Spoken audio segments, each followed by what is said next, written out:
no, it started looping. Oh my goodness. Have we ever done that before? I don't know. Hello. Hi, everyone. Right. Oh my goodness. I swear this desk is getting messier by the day. My arm is shaking as well. My hand is shaking. There's probably something wrong with me, but hey ho. These designs ain't gonna review themselves. Right, there we go. Pen display. Phone. Oh no, where's the stylus? There we go. Oh, I'm in agony. I've like had people stand on me at the weekend at Tough Mudder, and my shoulder is wrecked. So sympathy, all the sympathy. Send me sympathy. Poor me. Where he at? I'm here. I am here. Just about. Somewhere. Right. Let's do that. Do that. Do that. Do that. Uploading video. Dropbox. You need to pause. Shoo-dee-dee. Right. Schedule. Bear with. I'm just trying to multitask, doing like 17 different things at once. Okay. Where's my design folder? Oh goodness, look at that mess. Mess. Terrible. Right, let's open you up.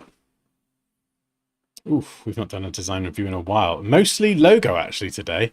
If anyone does have anything, by the way, I think, what have I got? 1, 2, 3 logos and a bit of photo manipulation. But if you do have anything that you would like to chuck in there, by all means, carry on. If you want to join the Discord, by the way, there is a link in the stream description to join us and our craziness.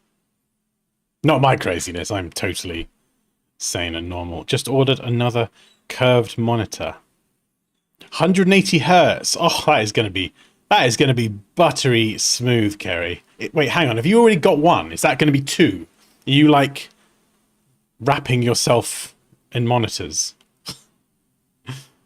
That's going to be delicious. First time in the chat. Oh, well done, Reese.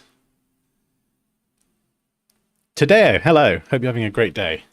Hey Dan. Hey Francis. 3. Wait, hang on. So you've got 2 curved monitors already.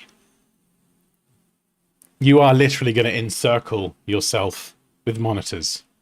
Where's my coffee? I think I need some water as well.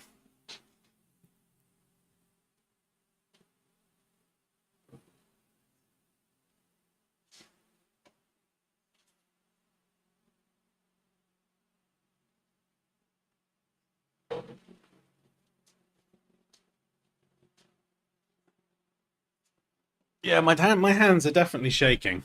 That's not good. This is not that good. And apologies if you just caught a glimpse of my Peppa Pig pajamas. They're so comfy. I love them.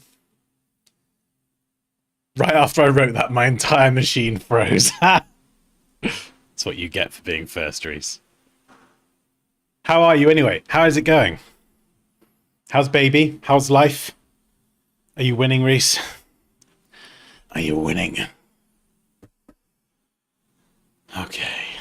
Right, we're gonna crack on. Oh, I need some music first of all. Oh, let's get some tunes on.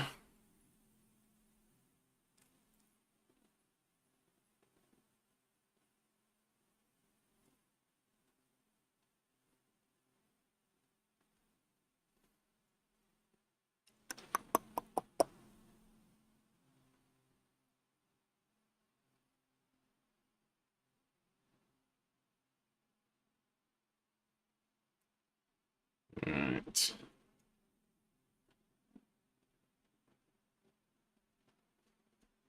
So there's a link to my Illustrator courses, both together, 50% off till the end of August. So that is another 9 days, 10 days. But I'll pin it to the top of the chat. if anyone is interested. I'm better today. 3 full, really full days on a tight turnaround booklet. Baby is awesome. Ah, car. 3 full days back to back, just working solid, yeah? Goodness. Right. First of all, we've got this one here. Isla's Ink. So I think this is a tattoo place.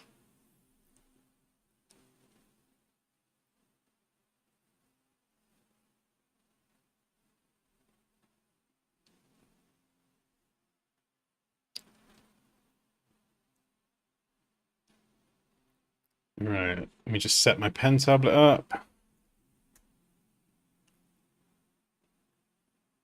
In fact, I should be able to find out more in the Discord. Is there any more context? Okay. This was a passion project for a tattoo studio, and the logo had to convey a feminine vibe. Would love feedback on this. Okay, cool. Ah, there we go. Pen tablet, monitor 2. There we go. Beautiful. Right, let's dive into it then. Okay, so tattoo studio, feminine vibe, colors. You've nailed the colors, I think. They look really cool. Purples are always a good one for tattoos, I think. Not just for like something more feminine, but just purple, blacks, white, black and white, obviously you see a lot. Purple is a really good color. Pink as well. Yeah, it goes really well. 6 a.m. to 3 p.m. designing, coaching soccer, dinner, 2 more hours. Oh, Lord. Oh, my goodness. There you go, huh? Jeez, man, that is full on. Hey, Raquel. Hey, Nick.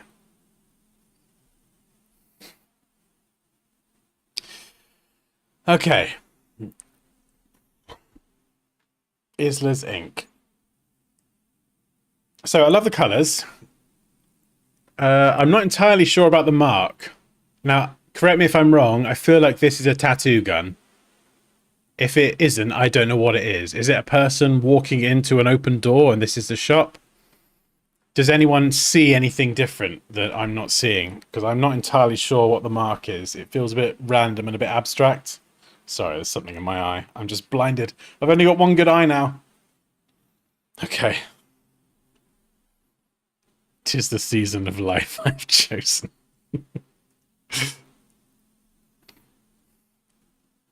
Yeah, I'm not entirely sure what the mark is. Let me just look up what a tattoo gun looks like.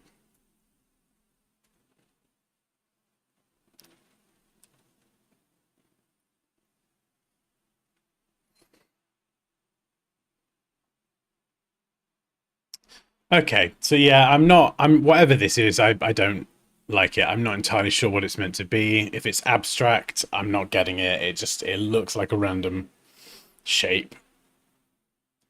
Then we come to the lettering. I think the font is fine. It's very safe. It's very clean and modern. I like the idea, kind of having the this can look kind of cool, having the A kind of nestled within the L, so you could lean into that. The problem here, though, is that you've kept the A the same and obviously extended the L to line up. Makes sense. I appreciate that. But in doing so, you've made the L typographically like weird. It's like it then looks odd. So it's a bit of a tricky one. You've kept the A the same, but the L is now stretched out.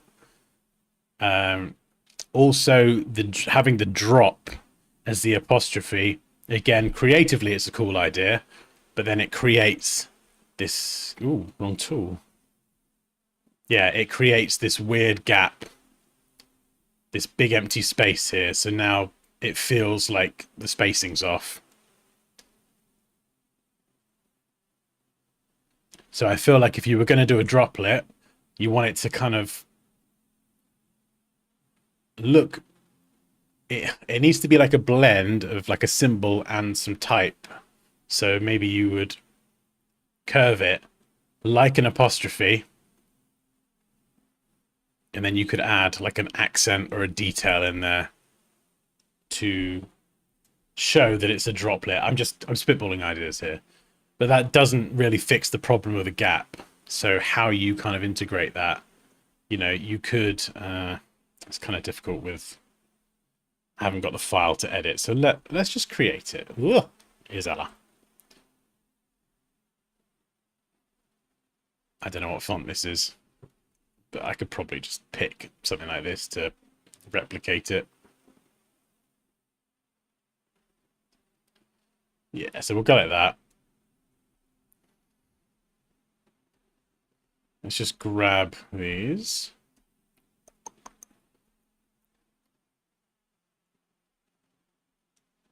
So you could try and use, maybe if we bring them closer together. Ah, so the way that the A, right, hang on, I've done this wrong, haven't I? But that could work quite well, actually. So if we kind of ignore the whole putting the A inside the L idea. Hey, Heclas. Or Hector, sorry. How you doing? Yeah, so if we go with an A, we've got this slant. It actually naturally creates a gap in here. So typographically, these still look correct. The spacing isn't weird. So we could... This works perfectly, actually.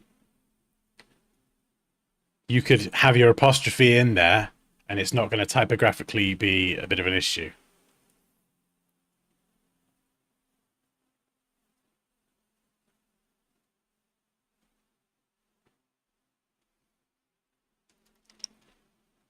Or if you wanted to do the kind of nesting the letters idea, could we do that? Let's have a lowercase a.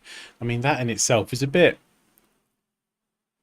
It feels a bit random. Do you know what I mean? All uppercase and then you've got a lowercase a. It does feel a bit odd. Yeah, it's a tricky one. Just having one letter really small. And then you've got to stretch out the L, and like, to me it does look a bit odd.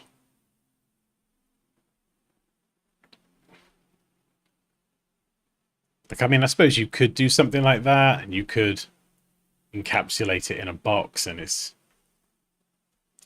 you know, if you did something like that, it could work. I suppose you could get it to work. But it doesn't really feel tattooy, Tattoo Studio. And there is definitely something odd about having all the letters uppercase and then the A lowercase and the L stretched out, but the word ink is totally, completely untouched. Something you could do as well, you could experiment with, is having the word ink kind of written like this. Bump the tracking, just going to space it apart. This is going to give us a bit more space. This might look terrible. But then you could have, sometimes you could have like the person's name, because it's like a more personal thing. What you can do is you could have it written in something a bit more handwritten, you know, just like a more personal looking font rather than something clean. Now, am I going to be able to find a decent font in the space of like 5 seconds? Probably not. But like a marker style. Oh, I mean, we could use that. Maybe you could grunge it up. Grunge this up. Let's drop the tracking, actually. We could bring that in. You can see then the I just comes in. So before it was crashing into the J. Bringing it down. Something like that. We could even try, because that J dips quite low. You could even try and get a divider in there.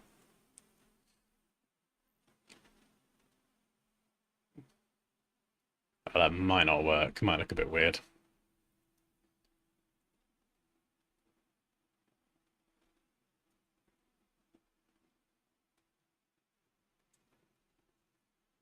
It looks a bit weird.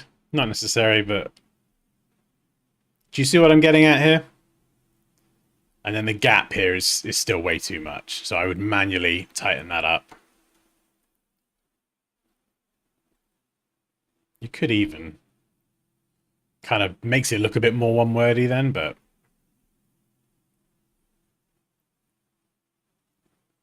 Yeah, and this type, you could go and customize this. That's not my favorite looking S. That I hate that bit there as well, the connecting bit. Sometimes they can be typographically correct and they can also look a bit crap. So I don't know, maybe there's, let's try and connect these up. Maybe there's something else we could do here with the S. Like I would probably use a reference image.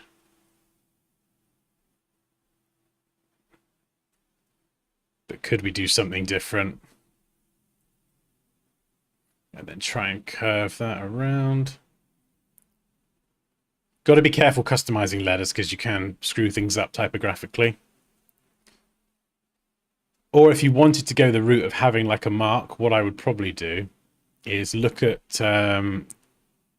just elements of the trade, the craft of doing tattoos. So you don't always have to kind of go super literal with everything. You know, I said about having a tattoo gun earlier. You don't have to do that.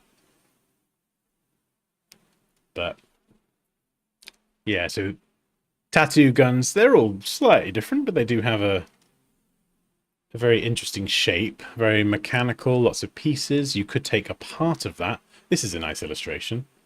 And we have an eye. Isla, eye, that could lend itself perfectly. So you could actually turn the letter I into a tattoo gun. Or you could Isla's ink. Oh, I mean, that's too perfect, really. Isla's ink. So we got Isla's ink, and then turn maybe this bit into some sort of tattoo gun that could then link into the S. I mean, I'm getting a bit, this is all just rough. Then you got your A, and then you got your ink, and then turn the double I into a tattoo gun, and then build this out with a little bit of light illustrative work, but not too detailed that you can't see it at a smaller size. And I feel like if you do that right, you could get it all central as well. So the tattoo gun, if that didn't exist, obviously it looks left aligned now, but with the tattoo illustration bit kind of coming out here, you could balance the lettering. That could look kind of cool. But yeah, so kind of in summary, this shape here, it feels random. I don't know what it is. Abstract can sometimes be really cool, but it's not really conveying anything at all for me. Colors are good. Fonts, a bit safe. I'd be careful about customizing letters without having an understanding of typography, just because you can do things like this that can create problems. Do you know what I mean? It's balancing like being typographically correct and creative at the same time. You've probably seen me on a lot of the other streams. Like, you know, if I start customizing type, I do it very cautiously because I know I can screw it up. But there are two I's in it, a lowercase and an uppercase to match the band. The band?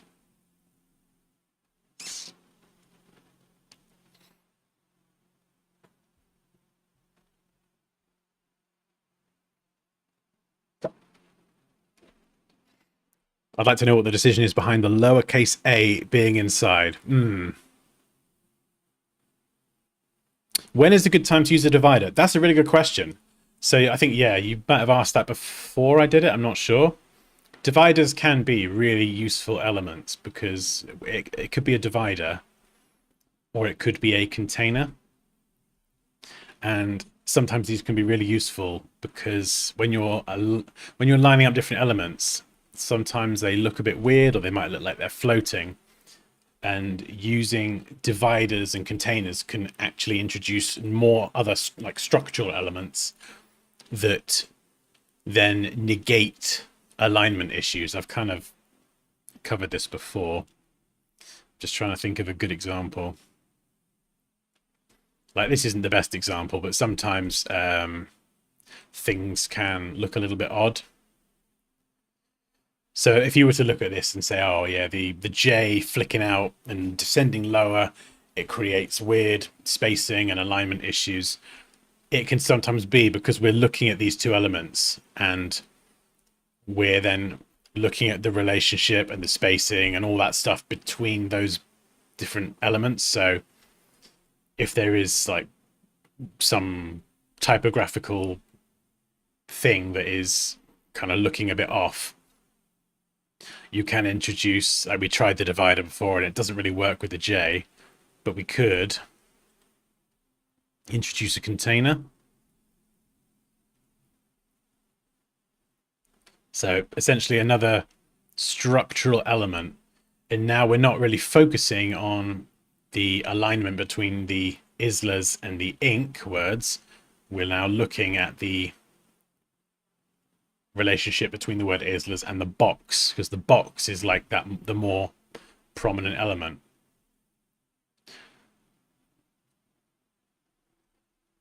So this isn't the best example, but by introducing other structural elements, it can make it easier to hide or disguise alignment issues for the viewer just by introducing another element. Obviously, you don't want to go and like box up absolutely everything, because it can just be like, you know, box city. But yeah, they're kind of a design element, but you can use them with a lot more purpose as well.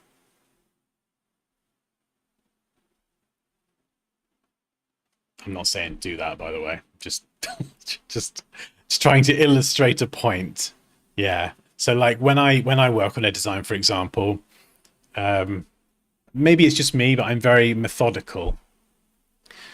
So everything has a purpose. Every line, every letter, every element has a deliberate choice behind it. Whereas when I was a lot earlier in my career, and I've seen this in a lot of work as well, I would just add design. I would add dividers and shapes and boxes and borders and double line borders just for the sheer heck of it. I would just add it in there for creativity. And I don't know. I don't know what you think. Maybe that's cool, but for me now, I'm looking at everything and I'm going, okay, well, does this add value to the design? Or actually, if I turn off this double border I've added, does that actually look better, cleaner, less cluttered?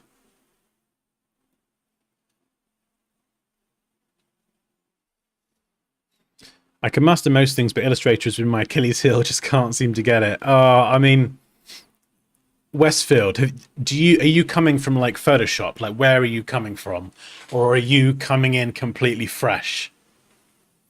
I mean, I don't want to say just, I don't want to plug the course just straight away, but definitely consider it. It's just Illustrator's easy with the right instruction. So anything structured that is just gonna, once you get to grips with the basics, it gets a lot easier. It's just if you are coming from Photoshop, that's why I asked. It's like, it's annoying because it's similar in some ways, but very, very different in other ways, and it has a totally different tool set. But just know that when you use both for long enough, like for example, I can flip between Illustrator and Photoshop and it's no problem. And you have the benefit of being able to dance between the two programs. And together I was going to say, that sounds really shit. Together they make beautiful music. But once you can flow between the programs, it's really cool. Because, I'll show you where we ended up on the end of the last stream. And it kind of makes the point I'm making, actually. So we did the Demon Hunter thing from K-pop Demon Hunters. And I'll show you the design.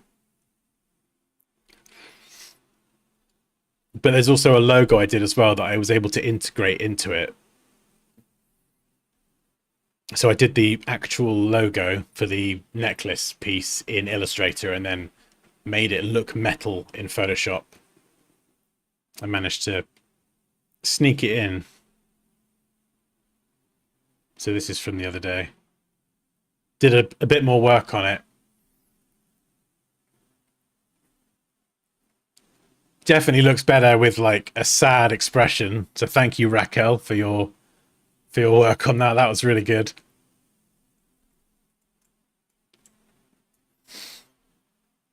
And then this. So this was a logo done in Illustrator. And the great thing about being able to use both bits of software is I was able to take this design, the K, the D, and the H, K-pop Demon Hunters, and bring it into Photoshop, then make it metal, then bring it into this design. So that's just one of the advantages of learning both bits of software. But yeah, it turned out all right in the end. Right. It's fun. It's fun working on that.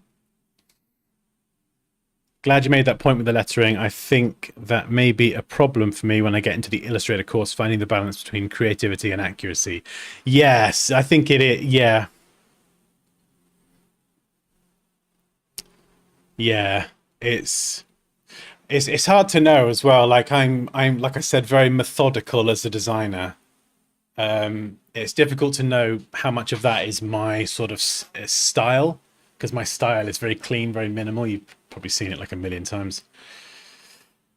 So it's obviously it's trying to teach people to create and be creative, but obviously everyone is going to have their own style. I don't want to just teach people how to just make designs in the way that I do. So just yeah, I'm very methodical. Everything has a purpose, a place. If it doesn't serve a purpose or have a place, I get rid of it. So yeah, but I'm looking forward to I'm looking forward to you getting into the Illustrator course and seeing what you do. Have you got much experience with Illustrator, Nick? Because I know I've seen a lot of your Photoshop work, which has been amazing to see. And it'll be interesting to see if you do combine the two, like I was just talking about. Okay, so you're coming from Photoshop. Yeah, it's tough at first.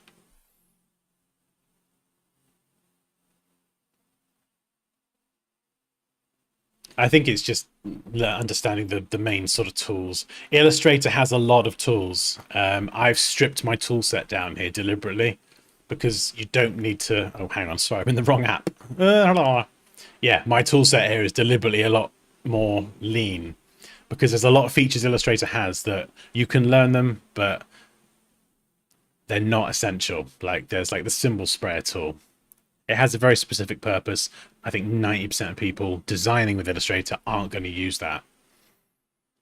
So stripping down the tool set and just customizing the toolbar can help make things come across less like intimidating. It can seem very overwhelming. You open it up and you're new to it and you're like, oh my God, I've got to learn all of it. No, no, you don't. You don't. And you'll be amazed once you kind of have a solid understanding of the base tools and how to use them. Like you might think, oh, a pencil tool. That's, yeah, I can draw lines. But then you double click it. You can get great smoothing just by using the trackpad. And then you think, oh, okay, well, that's not ideal. Smooth tool can smooth it out. And it can just make the whole process of using Illustrator so much easier just by learning the base tools and learning like what like the full capability of what you can do with them. I want to see your version, Raquel. I want to see it, or is it too early? I don't want to sound impatient. Hey, Andrea. Raz says, "What if you use the capital I of the script, rotate it counterclockwise as the final S?" Sorry, I said this was a J earlier, didn't I? It's because it looks it. What if you use capital I of the script, rotate it a bit counterclockwise as the final?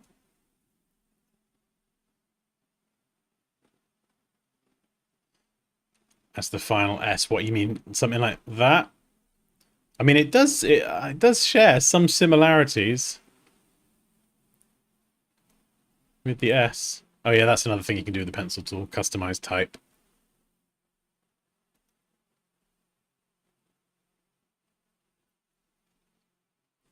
Yeah, I think there's lots of different ways you could go with it.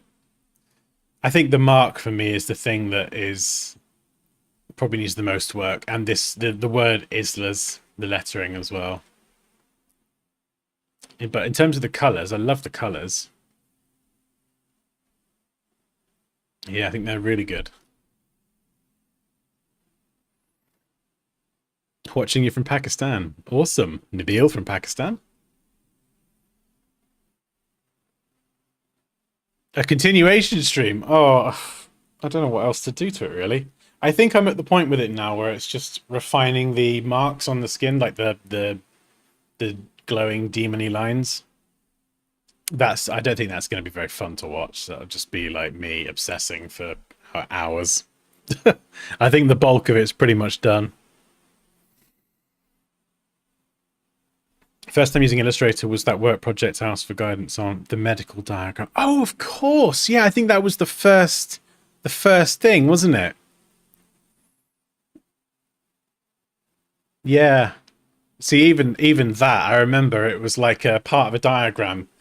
I can't remember what it was for, but it was this kind of shape. So it was like divided. It's almost like a fidget spinner, really. It was like looking at that shape, and there's so many ways in Illustrator you could do it. But once you learn, this is what I was saying with the tools. Once you learn the tools, yeah, if I remember rightly, it had a curved top to it. Correct me if I get this wrong, but I'm pretty sure this was the shape. And then it was rotated in three. So you know, normally you'd be like, oh, okay, we'll manually rotate this round and then flip it. And it's like, no, we're going to use mathematical precision. So we're going to add like an extra point here. That extra pen tool point means we can use the rotate tool to anchor to it. Alt and Option click. 360 degrees divided by 3. Copy, repeat, and then merge. And then you get that shape. And then if you wanted to curve it, honestly, once you learn those tools on like a fundamental level, creating those sorts of shapes that seem hard, creating them with precision is just super easy. It's a lot easier than you might think.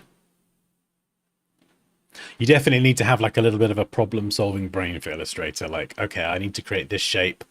What tools do I need to use or combine to get the best result? I remember calling bad names at Illustrator when learning it and getting used to where things are and what they do. Today, Illustrator is my favorite app. Yeah, it's. You should put a gallery section on the course website.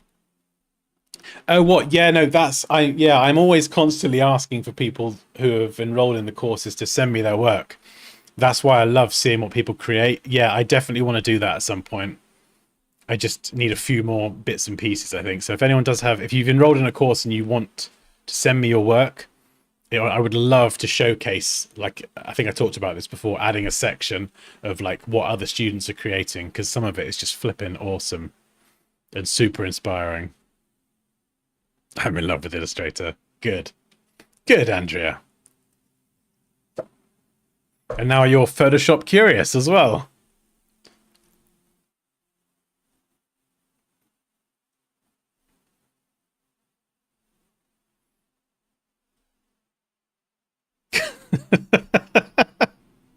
Was that your idea? I don't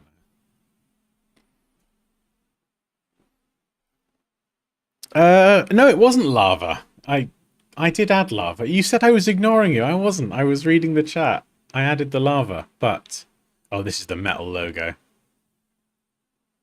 So this was the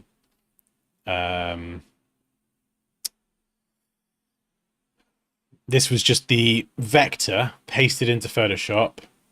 I think I added some curves adjustments just to darken darker areas and lighten some. And then these are just blending modes, so a layer style effectively. For the chrome look, slight metal texture, which is good because it hides all of this weird banding that blending modes create and kind of hide all that. And then I think here just added some like pink highlights. So those kind of highlights that we covered in the Photoshop courses, Raquel, I think you've done some of them already. This is like the same technique, but instead of a person, we're just applying it to metal. So it's like a different application. What am I listening to? I've got no idea. What the heck is this? That wasn't what I wanted to show you though. What was it I was trying to show you? What was I even talking about? Oh no, I've distracted myself. My desktop. Oh no, this was it. This was what I used for the scratches in the end. So whatever that is. I think this was generated. Yeah, this was an AI Envato thing. So not these ones, but these ones kind of look like glowing scars with all the breaks and the. So I was like, that's good. Grab these two and then used Puppet Warp to contort them into different shapes to create the variety.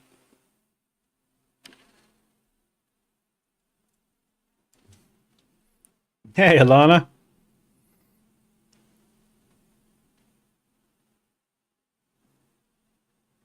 Yeah, I think a lot of those techniques, they're covered quite early on in Illustrator First Class. Basic tools and then combining shapes.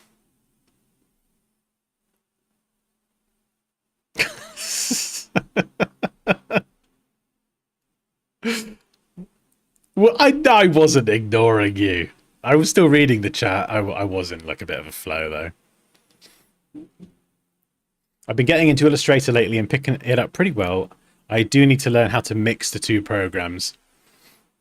Yeah, I think part of that probably comes with working between them as well. So the more you hop between them, the keyboard shortcuts in particular, it does get easier. There are some similarities, but then there's a few differences.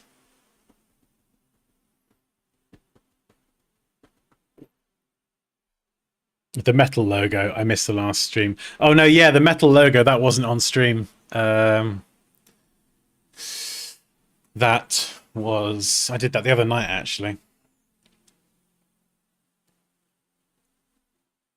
That's it, Raquel. Yeah, that's so. Have you found that you've developed that a lot more? That kind of looking at something complex and reverse engineer it. That is exactly how to learn to create shapes and things in Illustrator more. You'll look at like a super complex shape, like look at this, for example, and then you'll reverse engineer how to create it. So like this, for example, as soon as I see curves like this, I'm thinking there's no point doing the curves. Just do it straight. Get a perfect curve there manually. It's still editable. Whereas it's very easy to want to try and pen tool it. As soon as you start manually pen tooling, even if you're experienced with the pen tool, you introduce imperfections. Look at that. See, it's not straight here. It kind of bends down a bit too much. Yeah. Whereas doing it the other way, you're just going to reduce the chance that imperfections are going to pop up. Same with these curved tops as well. You know, yeah, you could pen tool this, but again, that just, it's not perfect. Instead, ellipse tool, get rid of the bottom, perfectly symmetrical. Right tools, right process leads to better results. Cleaner, more professional. Anyway, right, we've got to do another logo. So yeah, let's get rid of that. Actually, let's just switch gears. Let's do this Photoshop one first. This I've got, if you want to get into Photoshop, by the way, I've got this on YouTube. Type in, I think it's 13 photo manipulation tricks or tips. Anyway, it's on YouTube. And you have to dump a fidget spinner in, I think it's sand, but actually this is in the landscape.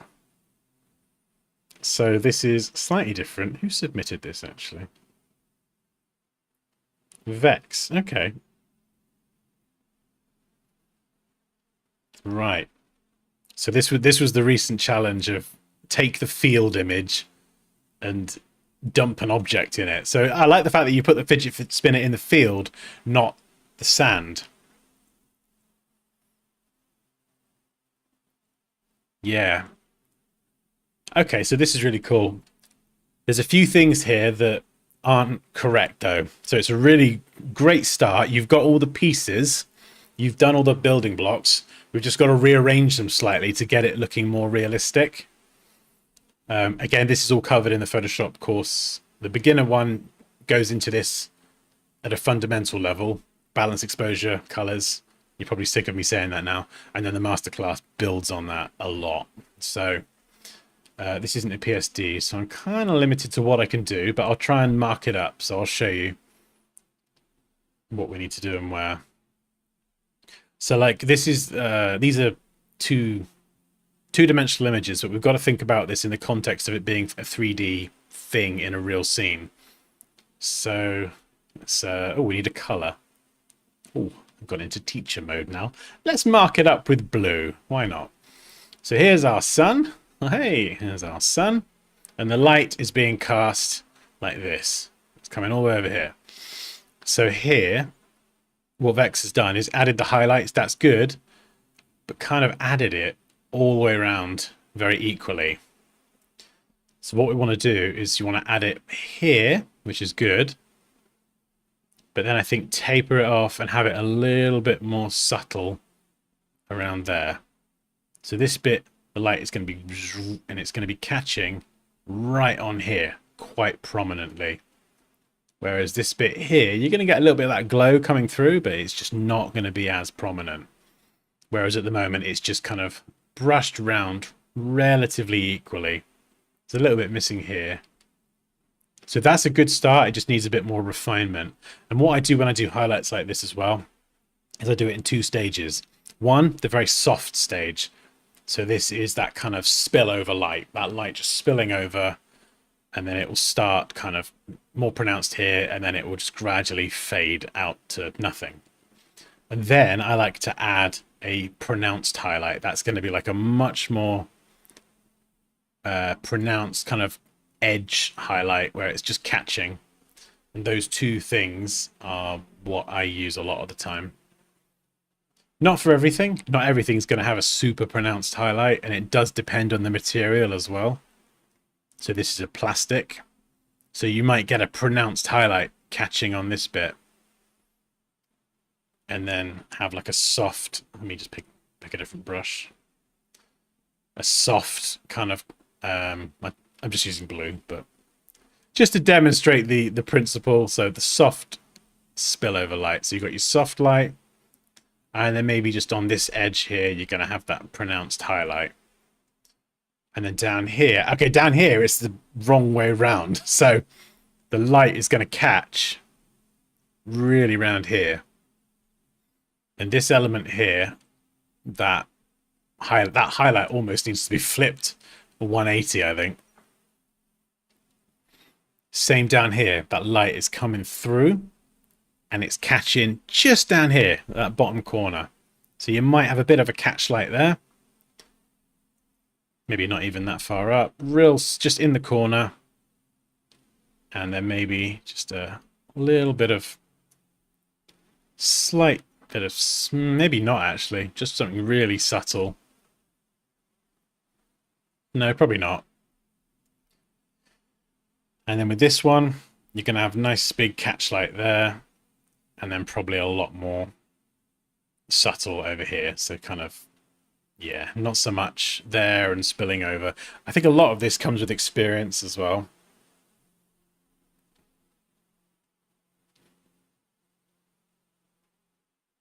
Oh, thank you, Nick. Yeah, I mean, with all the courses, it's not just like a course. Like, you literally get me here to support you as well. So I know a lot of us talk via DM. So if you have enrolled in a course and you're stuck, don't be. Like, I'm here to help you. That is, I don't talk about that enough, really. But I am.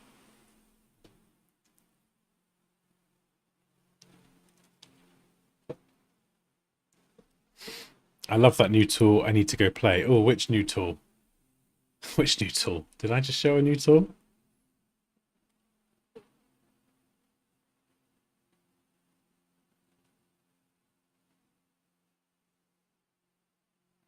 Oh, is that, sorry, is that the harmonize stuff?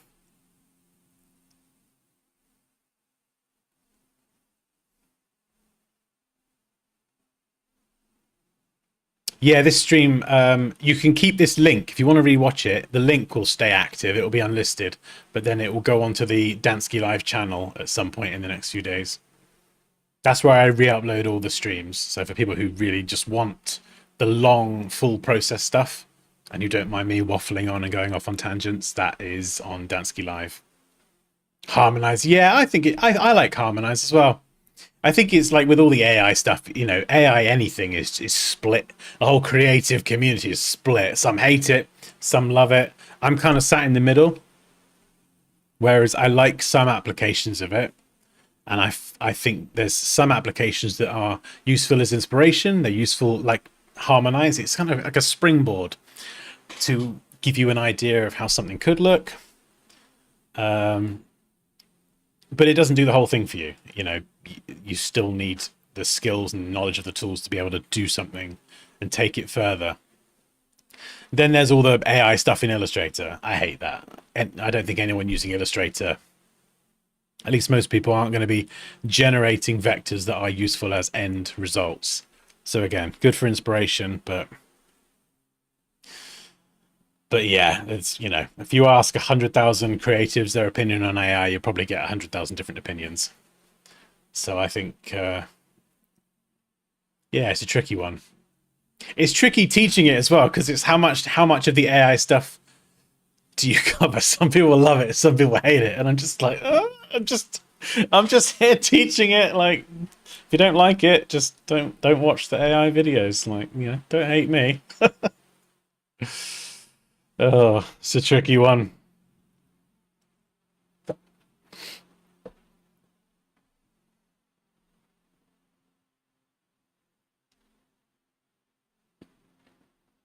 The turntable tool? No, what the heck is the turntable tool? No.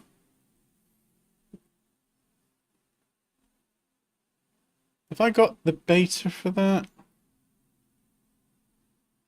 Can I download that on stream, or is that gonna tank everything? There's an update for the beta.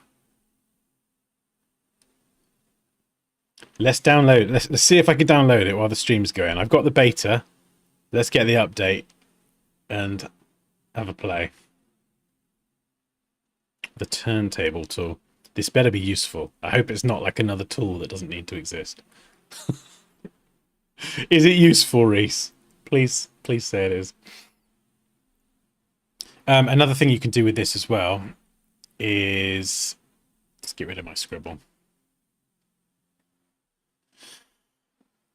It's kind of hard because I don't have a PSD, but I'll do it as best I can. Is because the lighting is behind, this whole thing would be a bit more silhouetted. Let's see if I can actually cut it out. I might be able to do this, actually. Let's cut that out. Let's get rid of this.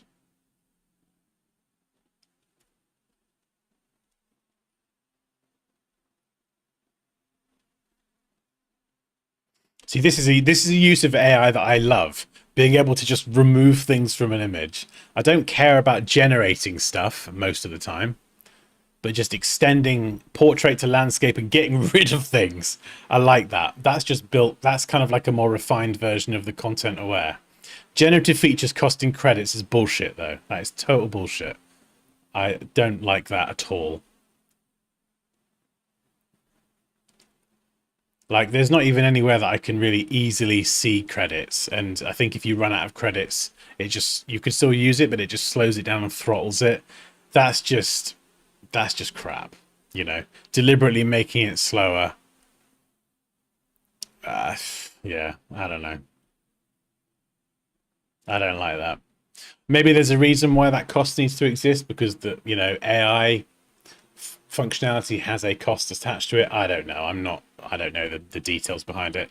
But from a customer perspective, great. Add these features, but just don't introduce credits within subscriptions that already cost, like, do you know what I mean? No, no, no, no, no, no. No, no, no, no. Anyway, before I start ranting. Right. So, fidget spinner, yeah. So now, what you can do, I'm just going to do this very quickly, is just darken everything. In fact, we could actually flip that around. There we go. This is probably easier. And then you can add the highlights. So kind of where it's spilling over, it's catching a lot more up here. Maybe a bit along here. And you can see I'm doing this with a 10% flow. And that's because this is very easy to go in heavy-handed and start doing this. And if you rush this and do it heavy-handed, it will 9 times out of 10. Even if I do it, it will look rubbish. It's all about doing it slow and patience. Raquel knows all about patience with the brush tool, don't you, Raquel? Yeah, so do you see what I'm doing? I'm just literally brushing it in, building it up. I don't use opacity anymore at all. I just use flow. Flow is amazing. Can I add some there? Yeah, a little bit there. I'll build on what's already done. Yeah, maybe a bit down there.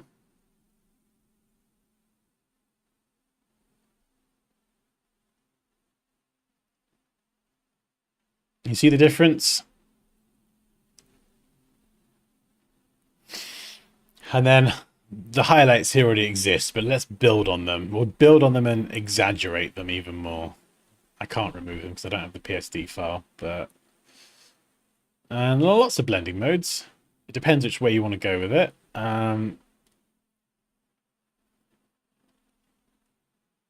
Hey, Kea! How's it going? How's the logo project?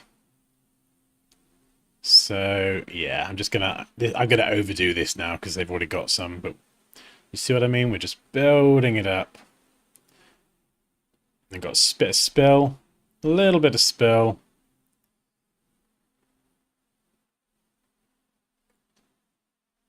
Then we could warm it up. There we go, warm it up a bit. And down here, this would be better example because he's not really done much around here. I'm doing this on one layer just because I feel a bit more confident, but when you do it on 2 separate layers for the harder edge highlight and then you have the spillover lighting, it's better because you can turn one off, one on, you can edit them independently. Whereas when you get a bit more confident, you can do this on one layer. You see what I mean? So there you've got the soft spillover light, but you've got the harder, more pronounced highlighting. And just to reiterate, I can't draw very well at all. So if anyone's like, oh, you need to be able to draw, or do I need to be able to draw? 100% no, you do not. There we go. Oh, nice. Beautiful. And then we've got the linear dodge blending mode, which is great because you get the yellows and the reds, oranges, whatever. You get that warmth. Whereas using the wrong blending mode, do you see what I mean? You get the redness, but you lose the spillover.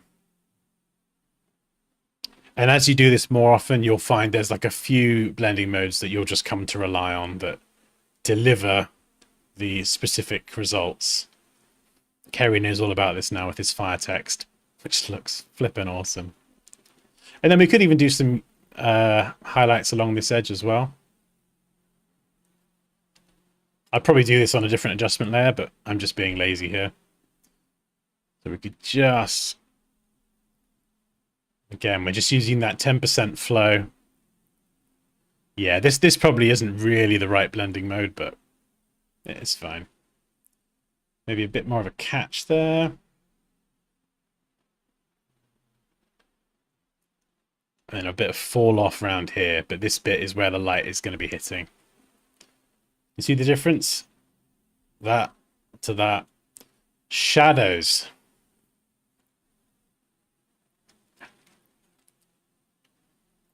What am I doing? Where are they? Let's get rid of these then. Do another generative doodah.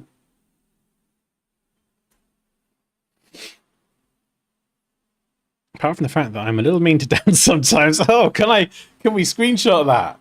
Just a little. He's a wonderful person and his courses. Oh, thank you, Andrea. That's very kind of you. Enjoy it, Ginger. It's the only time.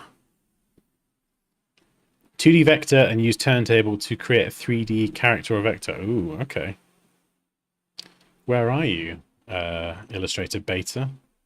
That's got to install by now. Let's have a look.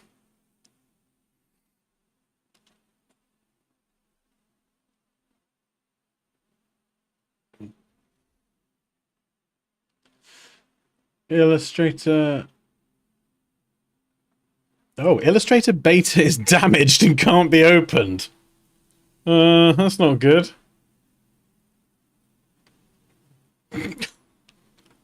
What? Okay. I'm going to uninstall it.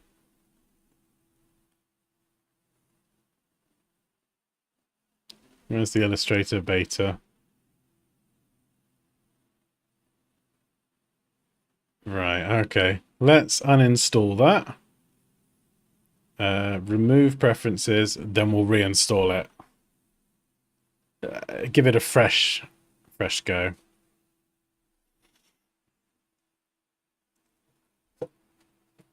Oh man, painkillers are starting to wear off. Oh, my shoulder is screwed. That's what happens when you've got an injured shoulder and you let fully grown adults stand on you at an event to get up a wall. It was 7 or 8 people, one after the other, just standing on me. Flippin' heck. I let them stand on the bad shoulder as well. I should have said stand on the left one, but I didn't because I'm an idiot. Okay, right. Shadows. Shadow. So again, we can use the exposure adjustment layer for this as well. Go super dark. And we're just going to brush in the rough direction for this. So we've got the sun up there. So, oh, actually, no. There's a better way to do this. There are lots of ways, actually. You can brush that in. But I'm going to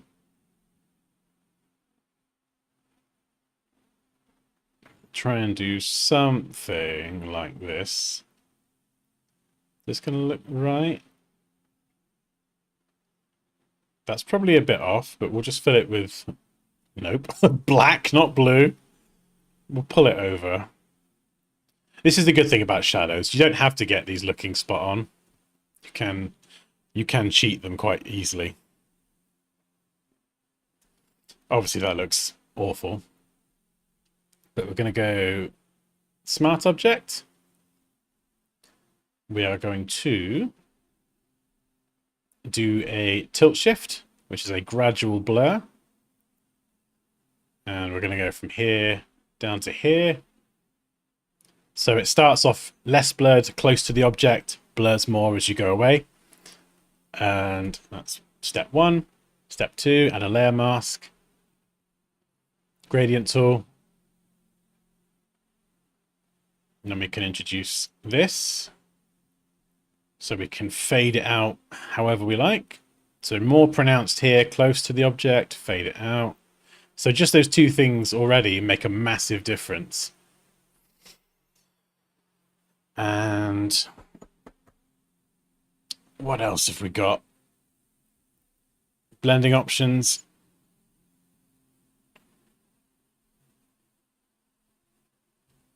And then these elements over here that are further away, the light might catch them, so they wouldn't just all be in the dark. So I think it's this one here. There you go. Let's just some of those highlights come through. So it's just less just murky block. Looks much more realistic.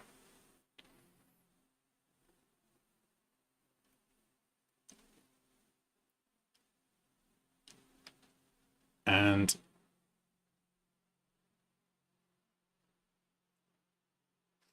yeah, what we should do is I do have to there's one thing that's going to make this look awesome that I've got to add in. So I've got to make this... I should have done this before, really, but hopefully this looks... Hopefully this works. Save and close.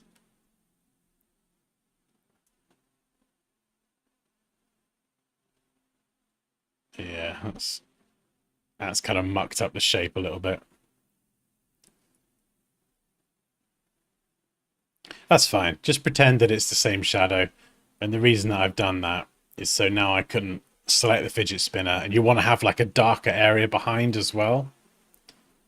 Obviously we can brush away the shadow from here, but with it darker behind in certain places, we can grab a grass brush. Ooh, I've not got all my good ones. Where's my grass brushes? That's all right, we'll use this one. It's not as good, but you can then add, you can mask bits away, and you can add grass.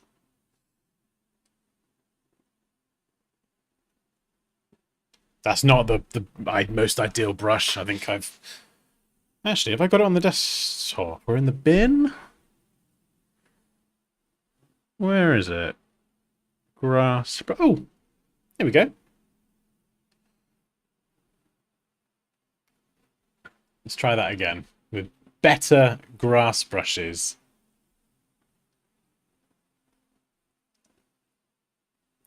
Grass. Let's go down here. Ah, there we go. That's what I wanted. Yeah, these ones. These are good. Then you can just stamp in grass and give it lots of variety. And it just makes the whole thing feel a bit more realistic.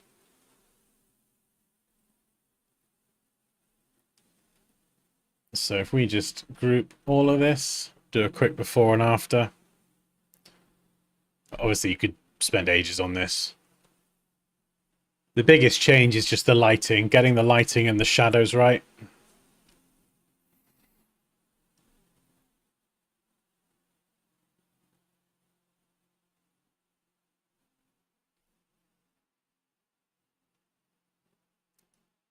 Long day, lots of unnecessary drama, but the logo is going pretty well, actually. I found the perfect font to customize. Nice. And I showed the client my mood boards, and they loved it. Good.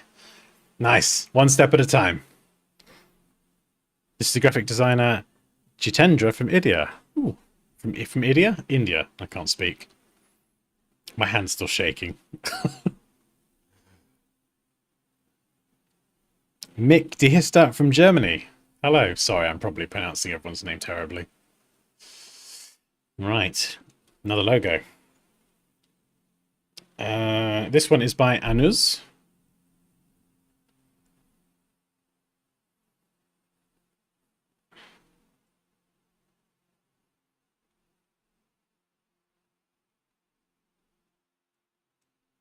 Oh, actually, is the beta downloaded? Let's look up this turntable feature. Where is it?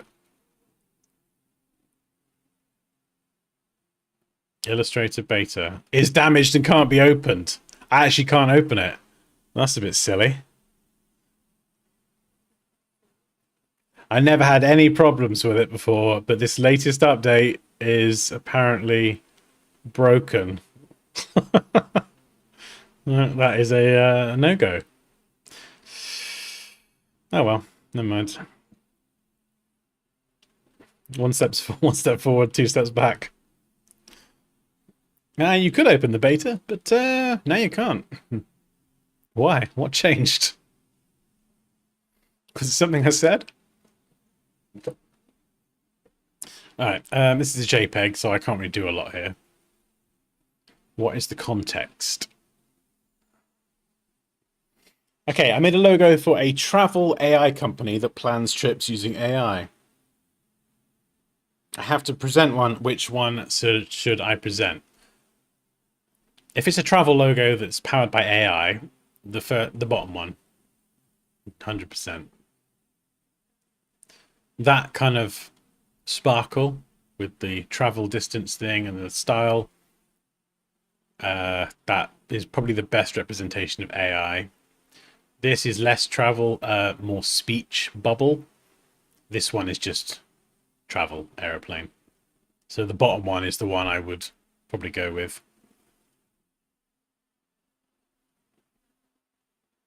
And I think, yeah, as it is, yeah, it's pretty good. Again, it just comes down to like the technical execution. Like I would just fix these curves. It just sort of, in fact, let's just work on that first of all, that mark. Seeing as I was waffling on about technical execution earlier. So again, the sparkle, it's not central. You know, I don't want to change the creativity, but I do want to tighten up the execution. So we'll start with the circle, sparkle,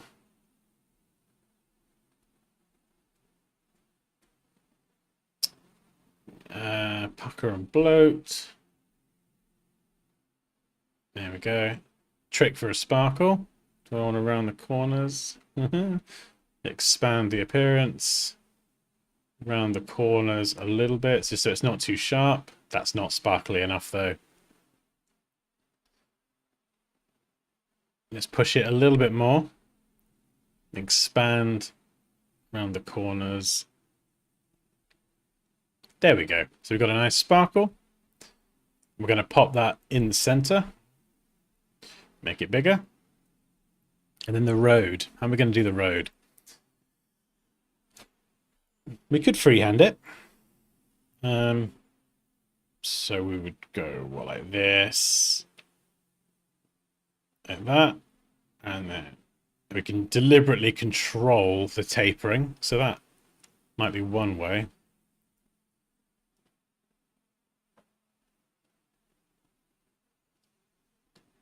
So that could work. Is there a better way though? We could pen tool it. We could. This might be better actually.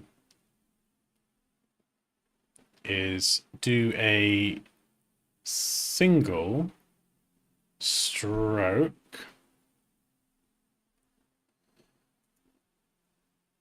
And just kind of adjust the curvature a bit.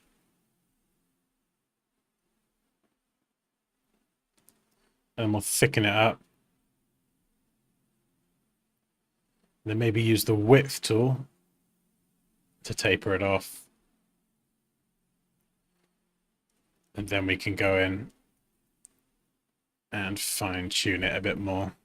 So bring you down there.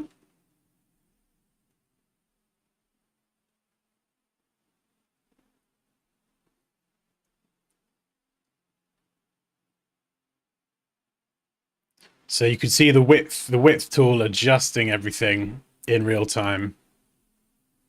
Smooth tool, I could run that over there.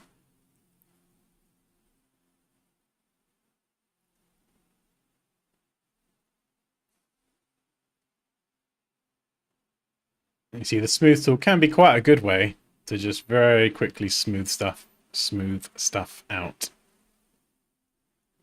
And this bit here has gone a bit weird.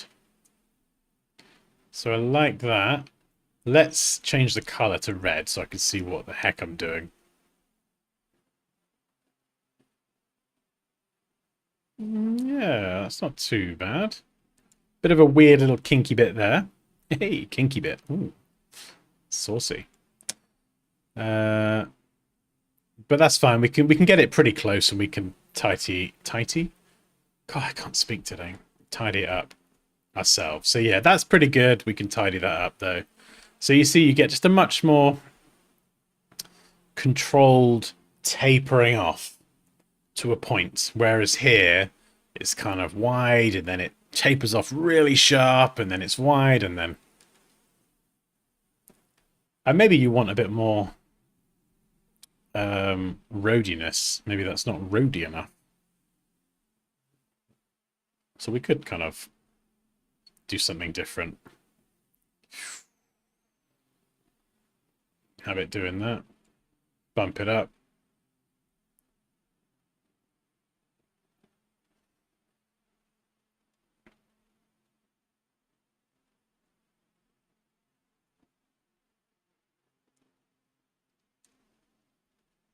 So there's lots you could do with it.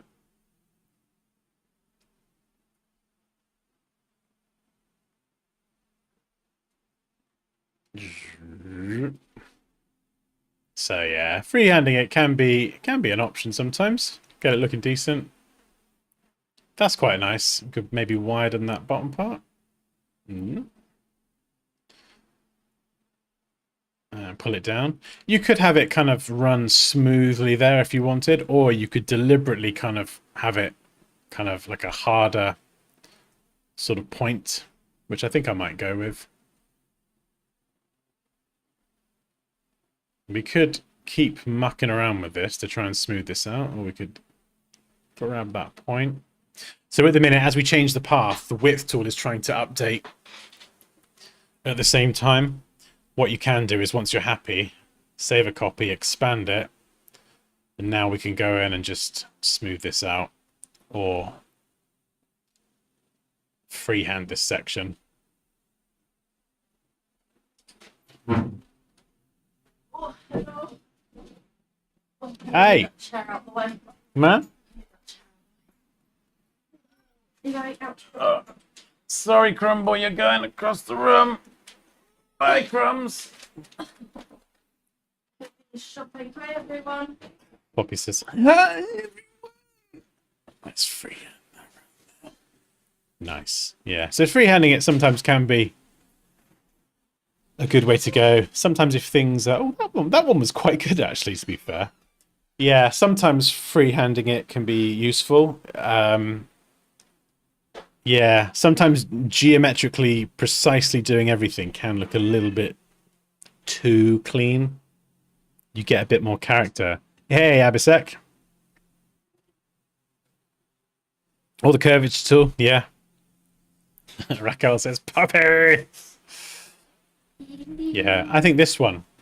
Go on, in you go, you. Okay. I think this one probably...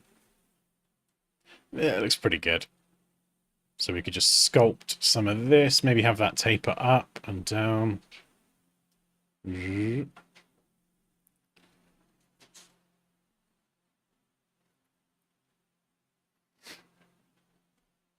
I think even here as well, the star is wonky. The star's not straight. Or sparkle, rather. So it's just those little things I would probably tighten up.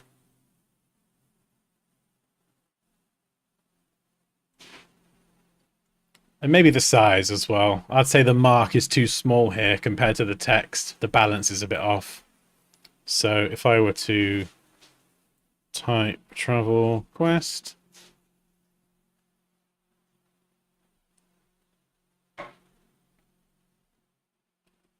I don't know what font it is, so let's just pick good old Inter. Can't be too far off that.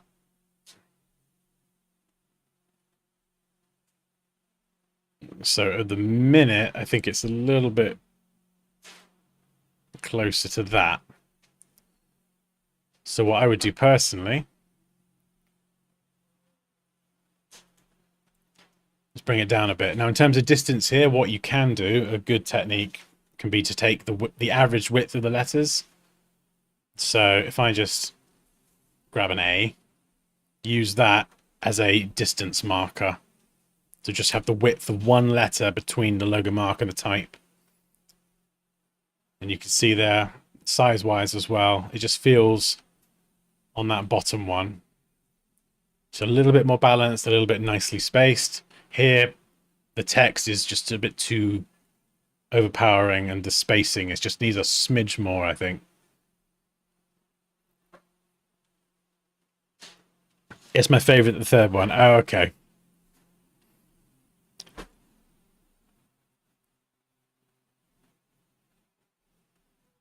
And then, of course, what we would need to do is, once we do have a final design,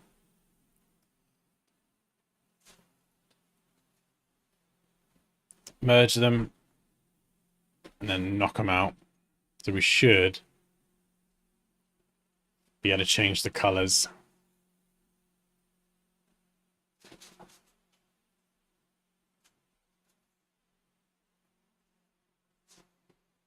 I don't think there was any color in the thing, but if you wanted to, you could add some color. Oh, what should we go with? There we go. Purple. I don't know why, just why not? And yellow, sure. Travel quest, and then this thing here.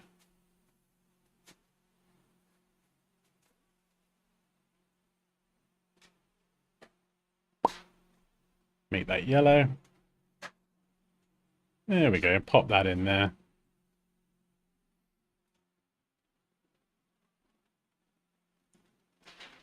You could even actually. Just now that I'm playing around with it. Let's just add some color in.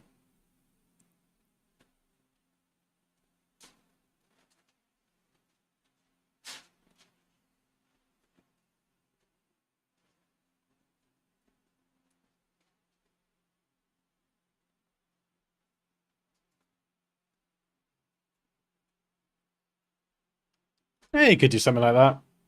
And then the design still works in one color as well, if you did want that. So I think conceptually, obviously before the colors, we didn't change a lot. We just tightened up what was there. Some of the little details, alignment, curves. That would be the thing I would spend the most time on, is just refining that journey road off into the distance curve.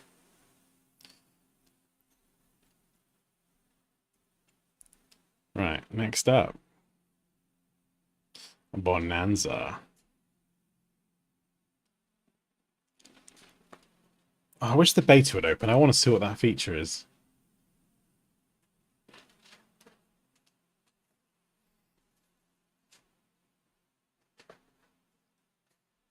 Right, Bonanza. Is there any context for what I'm doing? I've done a variation of a wordmark logo for Bonanza, a company that produces state-of-the-art boxing lessons for beginners that conveys a sense of comfort while at the same time being lively. Parents are the target audience. Let me know what works and areas for improvement. Okay, this is by Barilla.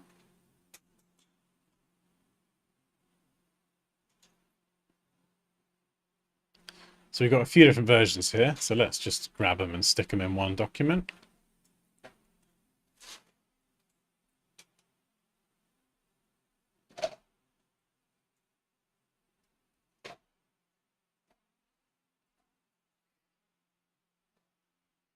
So this first version is fine.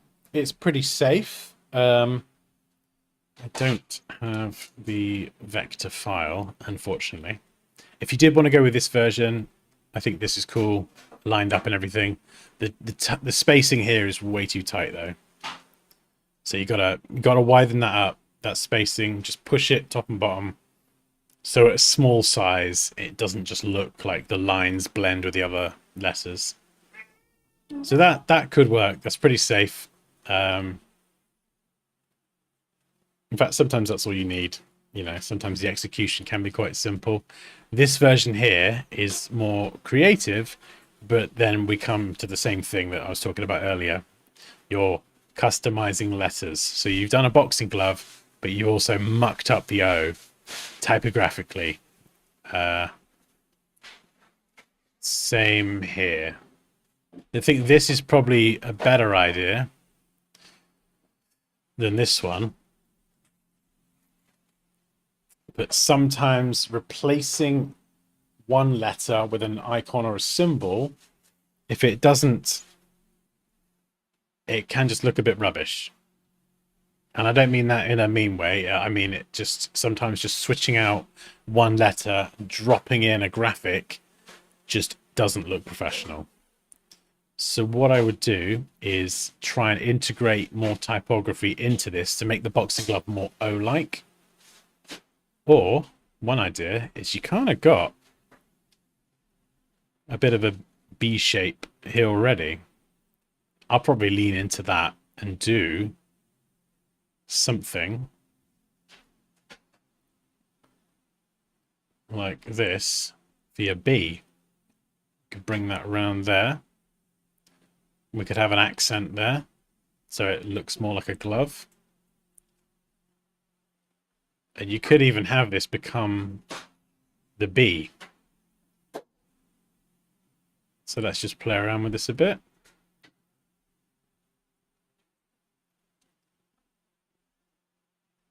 Maybe accentuate that top part a bit more, so it's more B-like.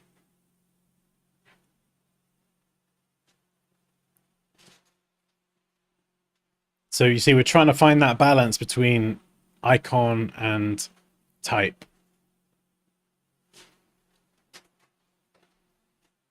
So we'll rotate that around.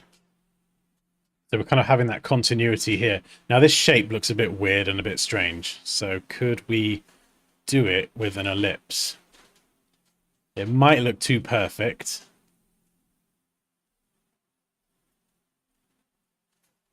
This is my sort of style. So it might look too perfect and too precise. Let's bring it down. Cut there. Scale towards that.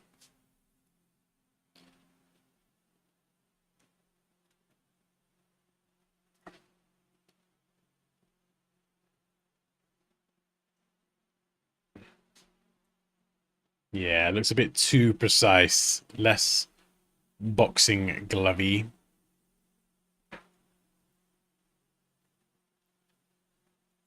I think it's this bit here. This is the problem.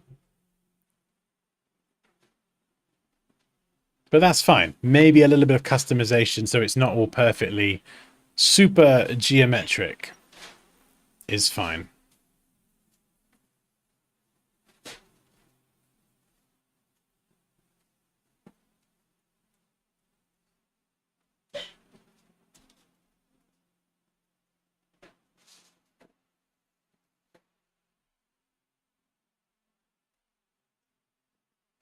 And then if you wanted to create that highlight running along the edge inside, what you could do is select your existing shape, do a path offset with a negative value.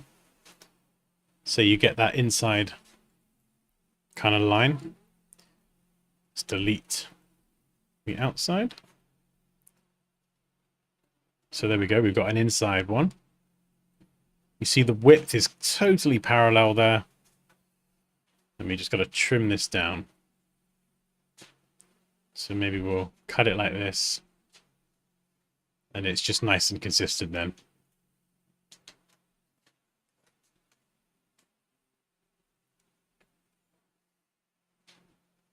Yeah, so that is probably too clean and perfect. So it's kind of like a balance. Like a dance between getting something looking like a boxing glove and a letter.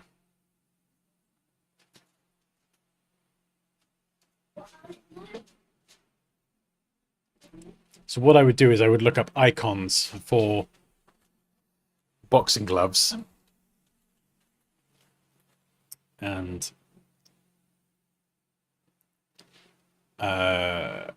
look at the raw form of a capital B and try to find a blend. It's very easy to muck up a font care. It's good to be aware of as well. The glove could be turned 90 degrees. What, and have it going...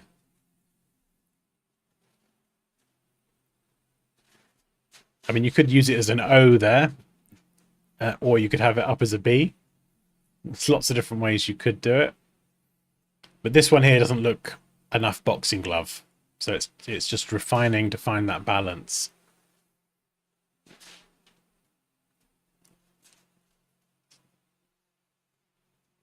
And then playing around with stroke weight, so you could chunk it up, which can sometimes make things a bit easier. Or we could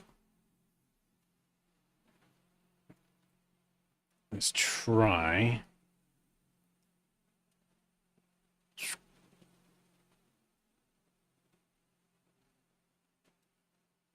So let's just see if we can make it more boxing glovey.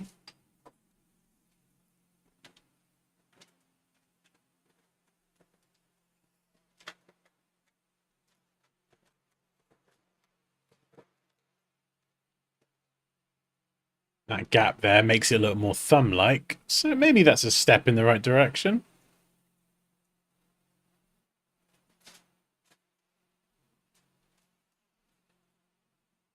Maybe this bit here helps.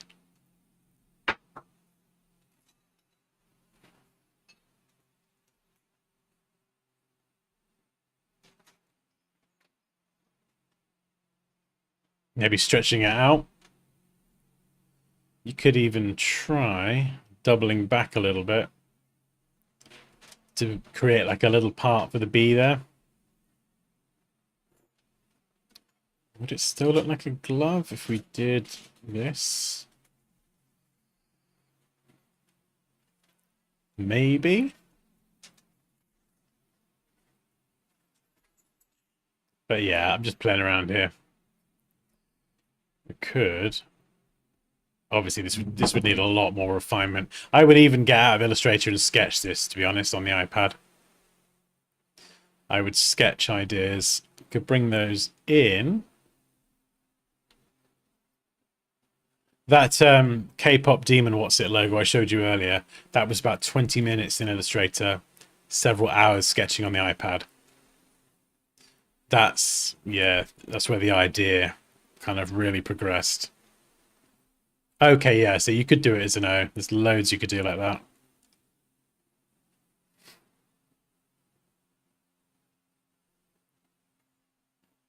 I think you could go O or B.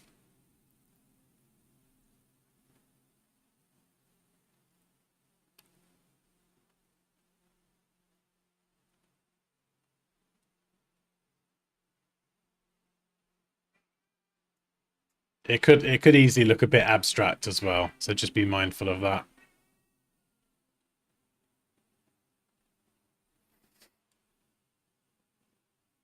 Me at work involved in graphic design, watching a designer. Nice. Awesome. What are you working on at the moment, Diogo? I think as well, if you were to go this sort of boxing glove B route, or replace a letter, it's tricky because you want to embody the characteristics of the other letters, or you want to go and do the letters from scratch. So if that was going to be my B boxing glove, for example,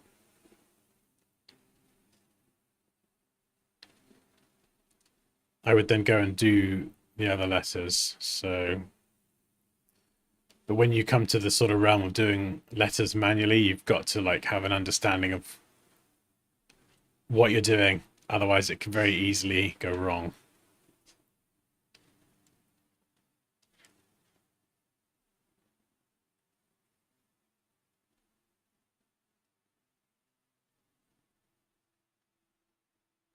So like widths of letters is quite important.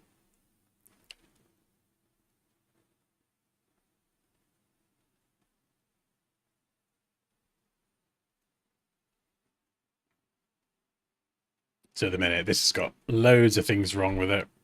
Curling. Ooh, I wonder if we could rotate that. There we go. Z.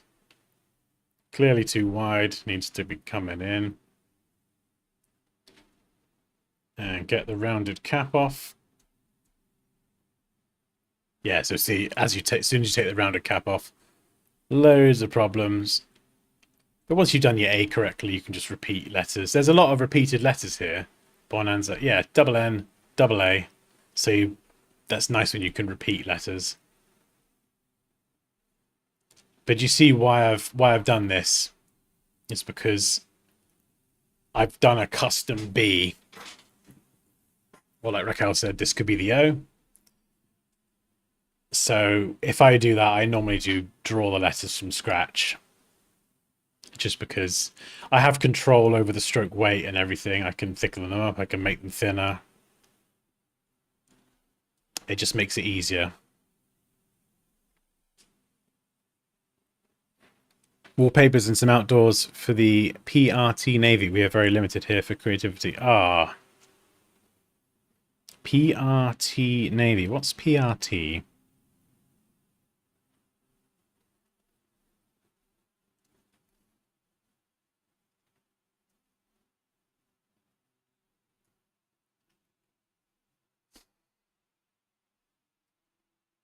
So some guides would probably help at this point.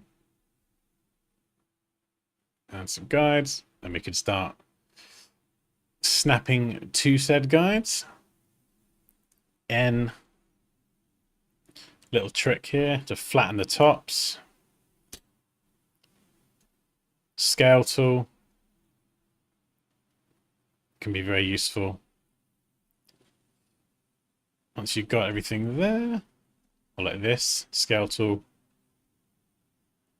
you can move them up and down. It's a bit of a funny tool. Same for the A, we could probably use the same technique. There we go. Flatten the top. And then, of course, I want to bring that down. So sometimes it depends how you want to create letters. Sometimes you can go just all in creativity first, and then after add your guides in. Here, I kind of want that to have the same sort of angle.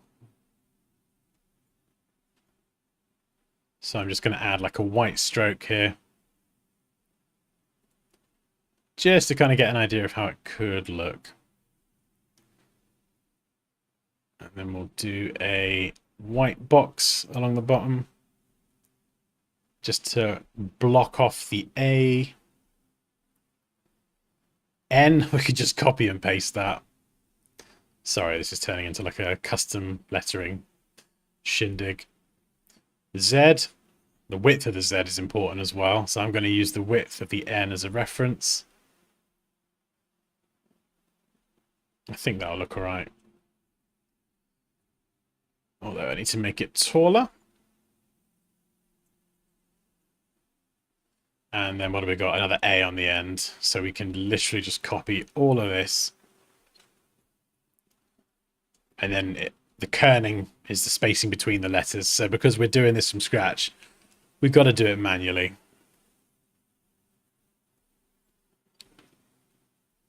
And if you don't know what you're doing here, it can be somewhat problematic. Because you just got to optically make sure all the letters look balanced. I think the Z as well. I'm going to do the same trick to square off the Z. Same as the A and the N. There we go. So now this N part here isn't pointy. I've now got to shift that closer or it will look too far away. And zooming out and staring at this for about 1,000 hours is a good way to kern correctly.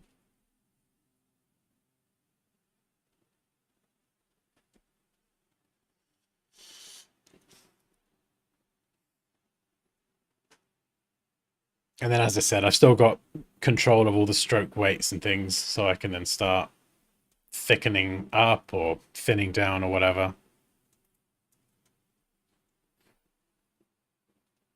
Portuguese. Oh, okay. Military power in Portugal. I gotcha. You like the cool pointy N. Yeah, you could do that. I like even here, like these rounded parts. I've removed that from the letters, so it's keeping the style between the mark and the type consistent as well. Or maybe the detail, you might want to make that a slightly thinner weight to accentuate the B as more of a letter. So the main kind of letter form is in a thicker set of lines, so it's more B-like, and then the details of the boxing glove are thinner.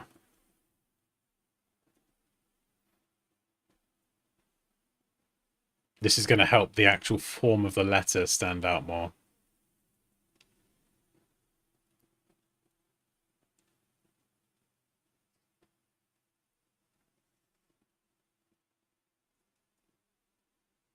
Yeah. Does that make sense? So this obviously, like I said, getting the execution and the balance between the B letter form and the boxing glove. Go back to sketching. Sketch, sketch, sketch. The size of this in relation to that. The curve of this. Does it look like a thumb piece on an actual glove? If not, oh yeah, there we go.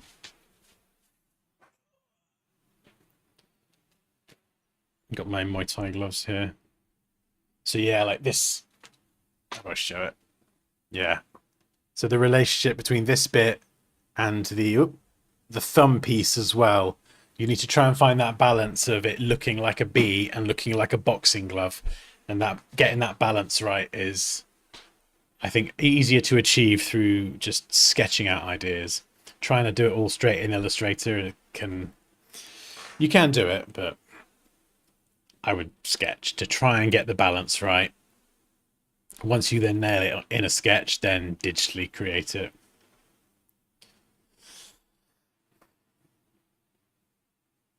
Oh.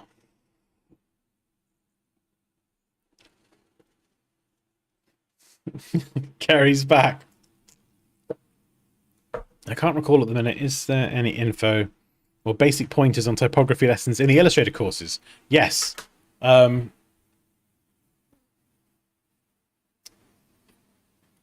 Illustrator, the Illustrator Masterclass, there is a whole module on typography. Is it that one? Hang on, let me have a look. There's one lesson that is the anatomy of typography. I'm pretty sure that's the masterclass. And that's got like a detailed diagram of the different parts of the letters. And that like sort of almost, it doesn't go too in depth, but it labels all the things that I normally call out.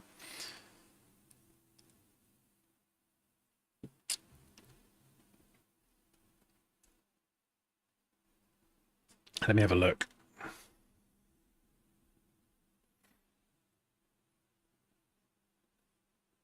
Ooh, if I show you as well, it'll act as like a subtle promo. Nice, well done, Dan. That was good. Oh, there we go. Yeah, so this is like a base font, Nicane normal, and we create that and draw all the letters by hand. So this is similar. Well, no, it's not really a similar technique to what we've just done, because it's a totally different style, but we create all of the custom lettering from scratch. So you've got the same flexibility as what I've just done.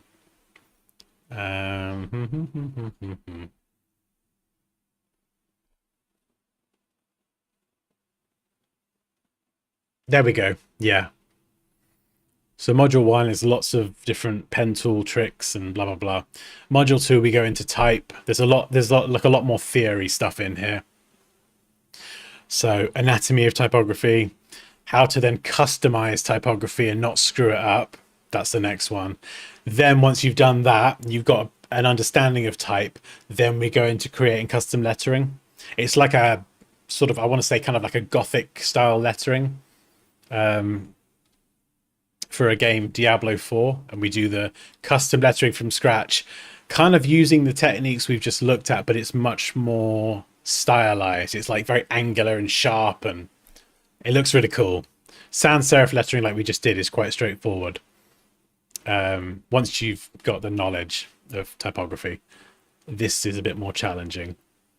There's a few other bits there, but then we go back and do a little bit more with this lesson here, which is the Presto logo I just showed you. So yeah, these three in particular will be pretty good in understanding typography, customizing existing fonts, which is a good starting point, and then doing your own custom lettering from scratch. Yeah. But that's the masterclass, which is linked at the top of the chat. There we go, Dan. Complete the segue.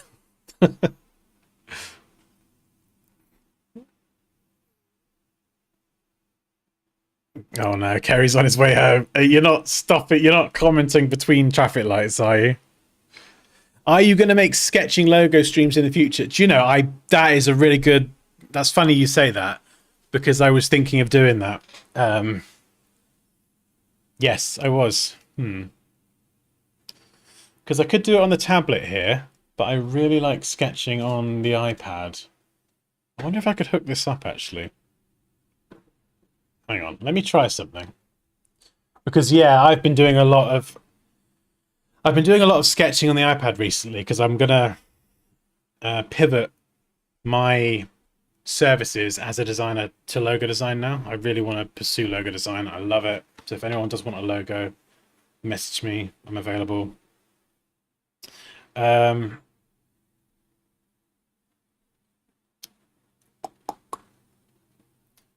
what was I talking about? I've forgotten already. Via Bluetooth and sketch that way. Yeah, there's a few different ways you can sketch. Uh, but I love doing sketching because it gets me away from the computer. I'm fed up just sitting at a desk. I've done it for 20 years. I need to move around. I need to sit on the sofa and get comfy and just sketch. And I've really enjoyed doing that lately. And let me show you the. I've been in the process of gathering all of my logos that I've done in like forever. My favorite ones, anyway. So these are some of my favorite logo designs that I've done. Best at the top and less so at the bottom as I go down. But this one here, the KDX one, like this is the one I talked about earlier. K-pop, demon, hunters. That is the kind of sigil, the mark. This took about 20 minutes to create in Illustrator. Really, really easy. But the actual sketching, which maybe I can show you, that was hours on the sofa, and I flipping loved it. And I want to show you, I might be able to show you some of the sketches actually. Let me see if I can hook this up. Can I do this? Let's have a go. Video capture, what would it be? Video capture device? I'm in OBS. If anyone knows how to hook up an iPad in OBS, please shout. Device. What would it be? Would it be a monitor?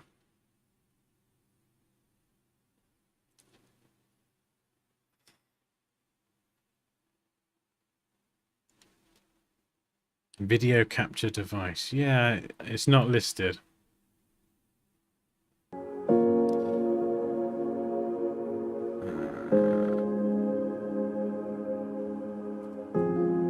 Window capture? Application. No, it's not that. I tried to sing, couldn't hit the notes. The words kept. Hey, Tommy. Do you have it plugged in? Yes, I do. I don't know if that's the right cable, though. That might just be a charging cable rather than like a video-powered cable.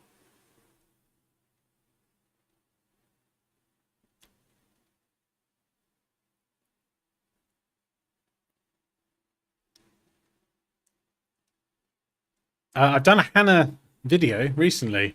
Yeah, I partnered with the team at Spline recently to do a video on Hannah. So I do have a video on Hannah on my channel. Worth checking out. It's like an introduction. Really, really cool. Ask ChatGPT. That's a good idea. Where is it? How hook up iPad to OBS live stream. Sod it, we'll do it live. Let's see if we can get it working. Because I got these sketches that I want to show you. A lightning cable. Plug your iPad into your computer. Add a video capture source. Yeah, so maybe it's the cable that's wrong.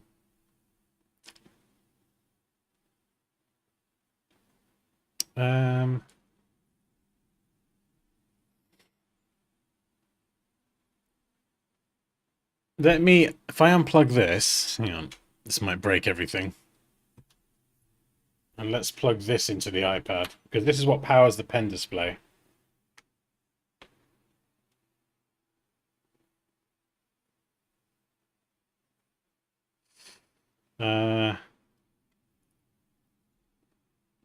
Right. iPad video capture. So let's go iPad. Let's see if it pops up. Hey! Yep. Ha! Yes. Okay, so the cable I was using just was... That was a charging cable, not an actual doing cable. So what? Hang on. Hang on. Let's sort this mess out. What's going on? Right.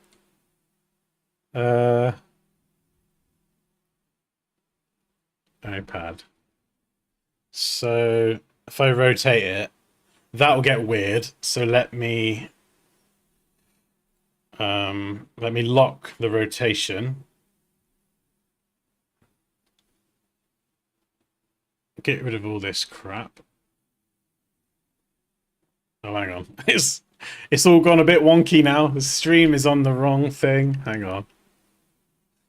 Illustrator, you are there.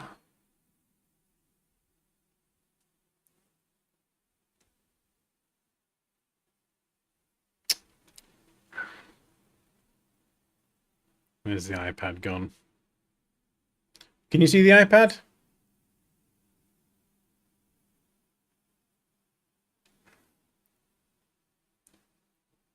Let's... Ah, there we go.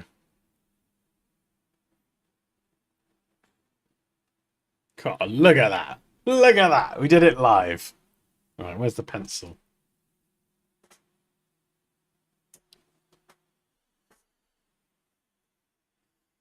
Yeah. Okay, right. I'll just check. Can everyone see that? Have I actually done that correctly? Let's get rid of this.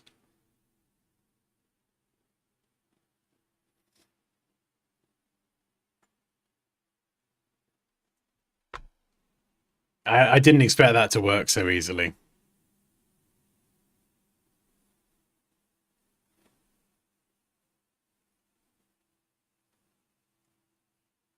iPad showing. Okay, right, good. We are rocking and rolling. Yeah, I mean, I would like to do some more streams sketching ideas because I think that is the technical tools and the stuff to create it is really, really important. And that will determine the end result, really. But the quality of the idea is equally important. And that happens more sketching. So, okay, you can't see my hands, but I can scribble and you can, yeah. So at the first, it was very much a case of trying to combine the K. If anyone hasn't seen K-pop Demon Hunters, I feel like such a fangirl when I say that. If you've not seen it, it's really funny. It's good. It's a good movie. Definitely not listening to the soundtrack right now. So the goal here with this was either going to do something cool with the K or something with the K, D, and the H. And they all have bladed weapons and they're demon hunters. So I was kind of thinking about trying to do like a stylized K with like pointy bits. Yeah, again, it's balancing typography with the style that I wanted to convey. So like here, a bladed K. Slightly more K, but still sharp. Again here, like another bladed K. This was a... What was this? This was a K. You got your H, and you got your D at the bottom there in the shape of a demon. Add some eyes in. Add some teeth in. Maybe that idea did have some potential, but I think then, yeah, I landed on this idea. K, D, H. So that's kind of where this idea came from. It was just freely sketching. And then it led down to, this was the kind of first, like, oh yeah, this could work.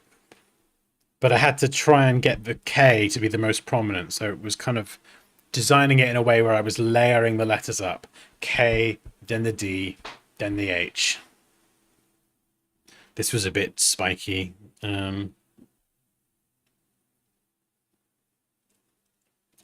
This was like a more bladed version. And then adding some kind of accent details. But ultimately I went with the more kind of simplified one. So something a little bit more like this. I mean, seeing as we've got the iPad hooked up, should we just have a... Might as well do a little bit of sketching just to finish off. So if I go and Make a new canvas. Yeah. Someone shout out a couple of letters. We'll try and sketch ideas for a monogram. 2 letters. We'll try and do something cool. If anyone's got a couple letters or whatever.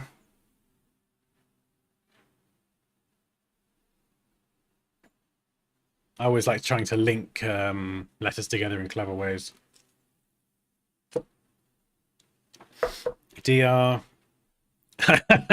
David's like, yeah, I'm going to get me a logo. David Roth, DR, let's go.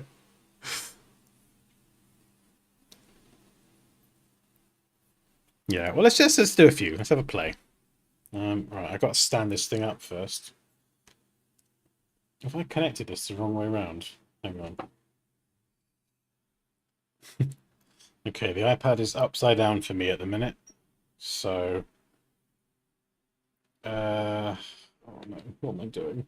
Rotate? Yes, unlock that. Rotate it round. And then lock rotation. No, not alarm clock. Come on, Dan, you lemon. What are you doing? No, not the... Stop pressing the bloody stopwatch, you idiot. Where is it? Lock. There we go. Sorry, that's my fault. I'm being a technical lemon. Okay. Right, yeah, this is what I do. I literally just freely sketch ideas. So just have fun with it. So we'll just do D and the R. If you're not sure, I know some people have said recently they try and sketch ideas. Moosh, stop laughing at me. Moosh is just throwing letters out. Oh my god, we've got too many now. Moosh is like, I'm going to give him all the letters. Yeah, so if you're not sure, you're stuck for ideas, just sketch. Just play. Just have a play. There we go. We've got a D.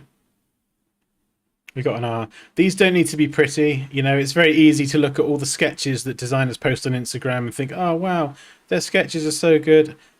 I don't know. I don't feel like they all look like that. I think I feel like, maybe I'm wrong. I feel like there's the, I'm going to present these sketches to the world sketches.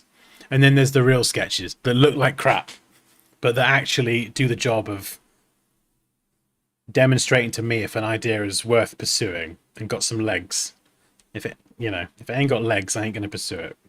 They don't need to look good. They just need to look good enough for my brain to know if they're useful. Yeah, literally, exactly, yeah. Yeah, exactly, David. Napkin sketches. So D. I'm just making this up. Making this up as we go along. D and an R. Yeah, that could look kind of cool. D. If in doubt, just draw. There's no pressure. If it looks crap, no one cares. We've got D. We could do the R here and have them combined together. You know, and you're going to do stuff that's crap. That's crap. That doesn't work. I don't think. Maybe it does. We'll do another one here. We'll cut this one through. And maybe we'll double it up.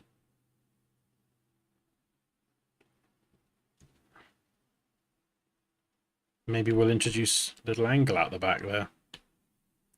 If this is helpful, by the way, we could do a lot more of these idea sketching ones. If anyone's kind of stuck for ideas or wants to see sort of my process. And we could interlink them, but we could have this bottom one come through. Cut this short here so it kind of looks like it's going around in that sort of direction.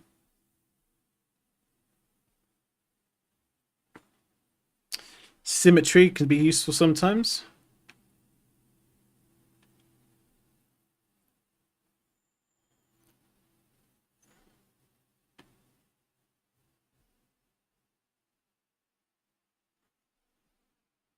I'm not entirely sure what I'm doing here, but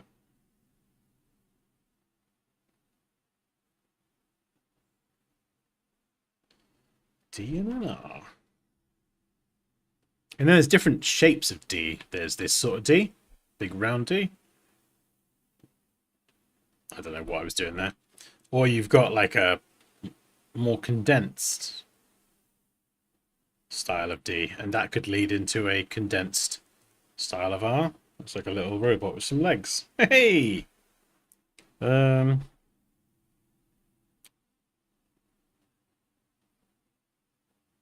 DR.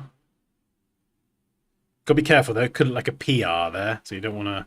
You got to make sure that it doesn't look like other letters if you are going for that. So we could do something like this. We could connect it up. So it's kind of like a D and an R. And then we could go and chunk up the lettering just to see how it looks with a bit more thickness.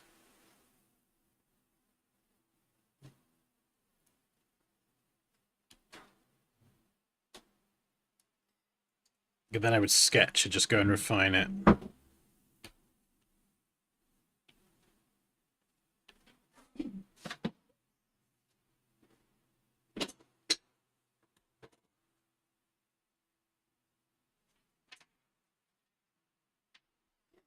That could be kind of a cool D and an R. Again, just a little face. Hey! What are we doing today? Huh? What are we doing today? We've been reviewing logos, and now we've actually somehow managed to hook up the iPad. And we're sketching ideas, just doing a bit of sketching. Yeah. And Moosh is throwing the entire alphabet at me. I was like, oh, give me some letters. And she's like, there you go. Have that, Ginger.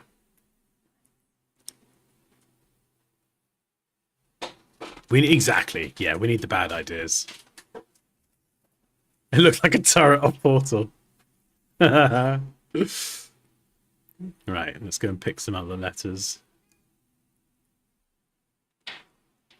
Some FU. Moosh put FU brackets. Hee.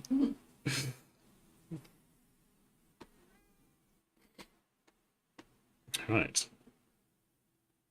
FU. Capitals, lowercase, nothing's off the table. That's not an F.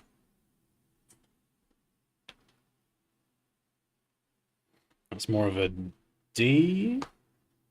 And look at fonts as well. I would type FU in different fonts to get an idea of different styles as well. There's loads of different ways you could do an F. In fact, you could even just practice that first.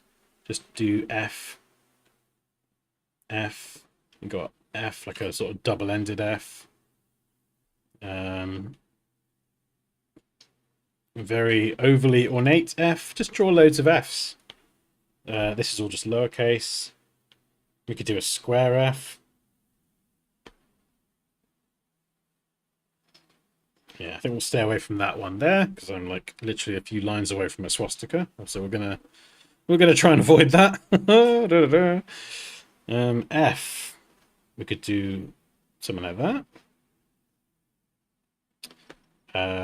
We could do. That's probably more of an. It could be an S, but we could do something angular.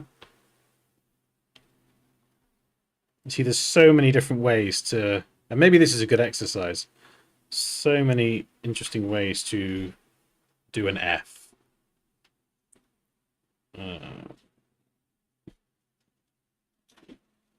Maybe not that, a bit too P-like.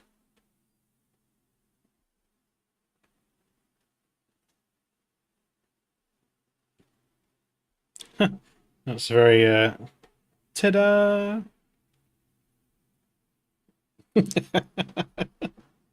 Just give everything a face. If you mirror the first one, it looks like someone flipping the bird. Ooh. Oh, this one here.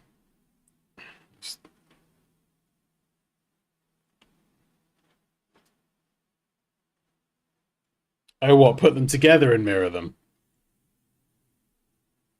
I mean, that would be a good idea. Flipping the bird. Like, is that one finger or is that two fingers? I can't remember.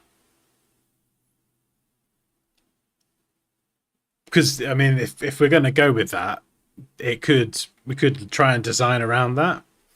I just need to know one finger or two. I feel like it's one, isn't it? Flipping the bird. So could you?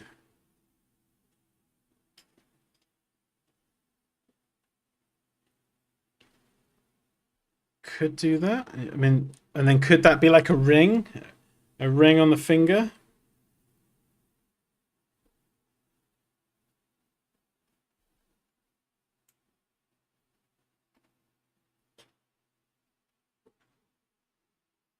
Middle finger or solo middle finger and thumb. Oh, right, I gotcha.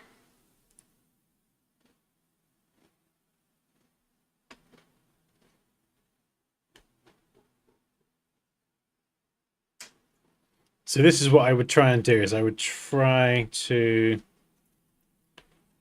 do the middle finger. Thanks for this, Moosh. Just try and look at interesting ways to connect it. So here I'm in this example, I'm trying to do an F and a U as a middle finger. So it's, and doing this sort of stuff is so much easier to sketch. These sorts of ideas. I did not have this on my bingo card for today. So we're doing an F and a U, and we're trying to make the middle where they meet look like the person's wearing a ring or something.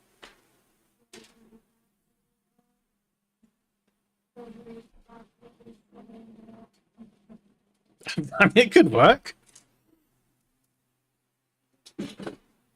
Shadowhunters Mortal Instruments. Oh, what's that? Is that a movie or like a TV series or a game?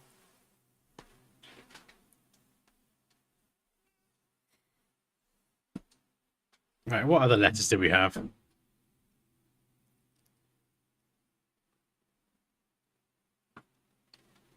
I think someone put SS. I mean, obviously it depends on what it's relevant. You could do SS as a heart.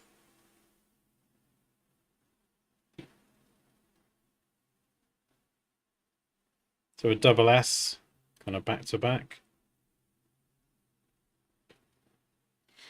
And it really does depend what it's for. Like, what did we have earlier? We had I as a tattoo gun. I can't remember what a tattoo gun looks like specifically, but going from memory, it was something pretty interesting with mechanical bits on the side.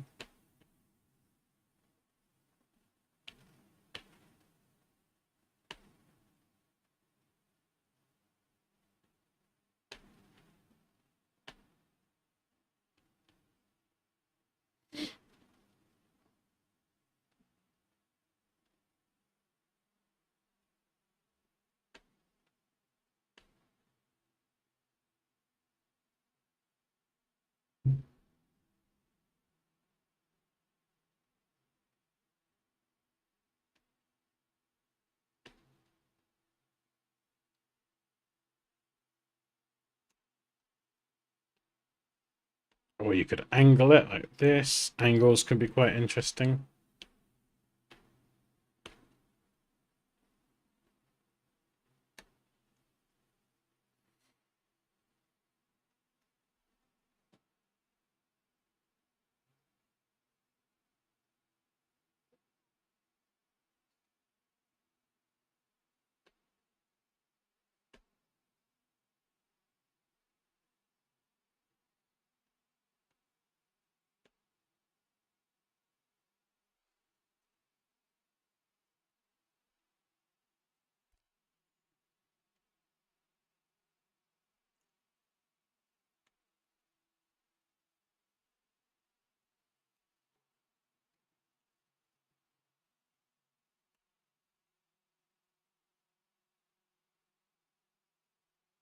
Not entirely sure what that is, but just interesting way of presenting an I guess, or a Q or a P that's backwards. I got no idea. It's just fun. Courtesy words are my favourite. The thumb is optional. Yeah, I do like trying to come up with clever ideas.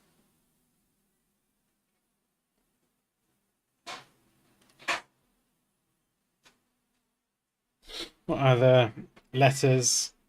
Well, you could do letter marks, which is a single letter, which is it's a good exercise. So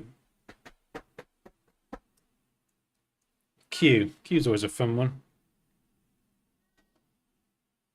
Could do that. Or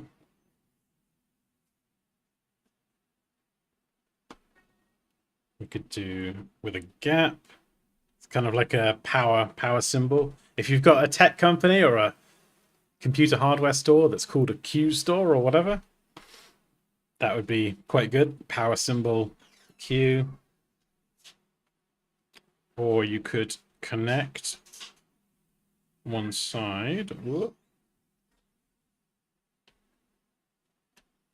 So just kind of have it in one continuous line, which could be kind of cool.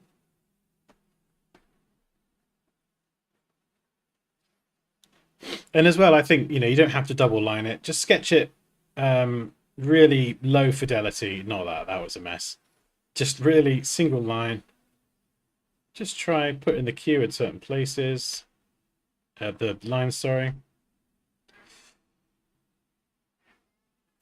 We could do a vertical one like this, different shape. We could do a different type of Q. All sorts of different shapes. What about one that is quite literally square?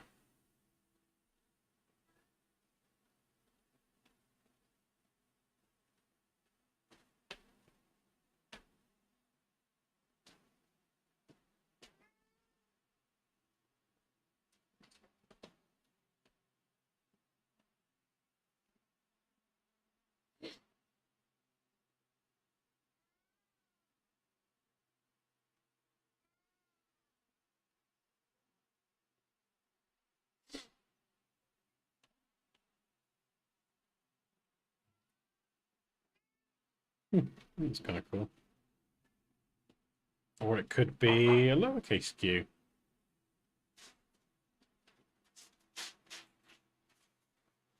So we could do something like this. This is my sort of logo style, to be honest. It's like clean. I love monoline logos, which are logos where the line weights are all the same. Flipped bumpkin. What's your opinion on slow designers? Slow designers? Don't think I've ever been asked that before.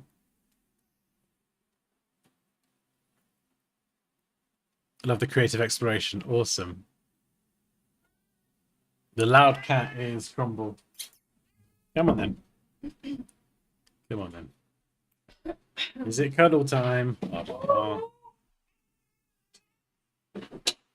I mean, I think that the faster you can design, the better.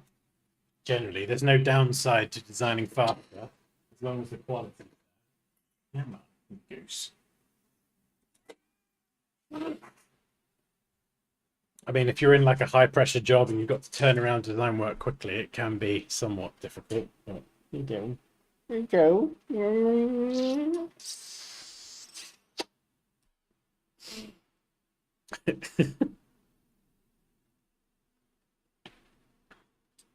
You could do this queue in one continuous line.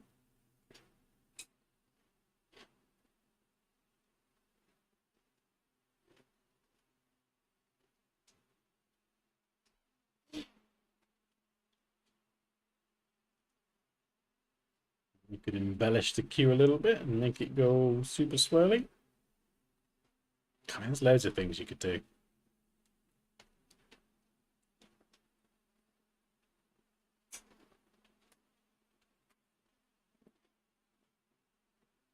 Could have it kind of go back on itself.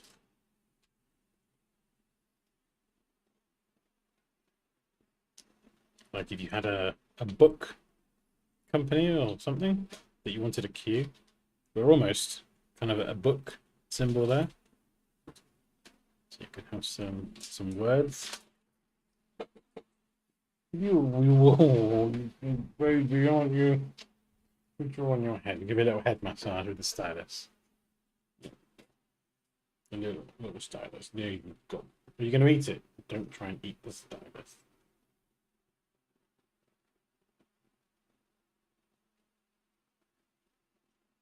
Just sketching the cat.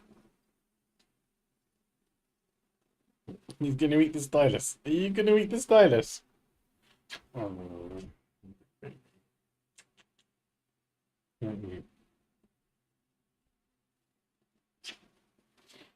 Chunky boy.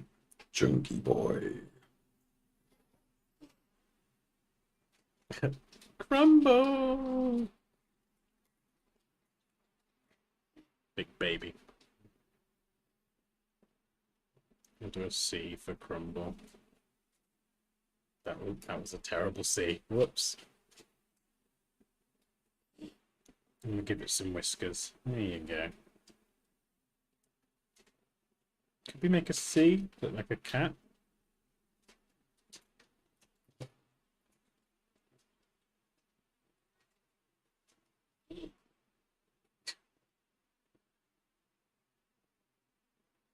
What the hell, Dan? What was that? Oh dear. Oh Lord. I don't know what that was. I'm sorry.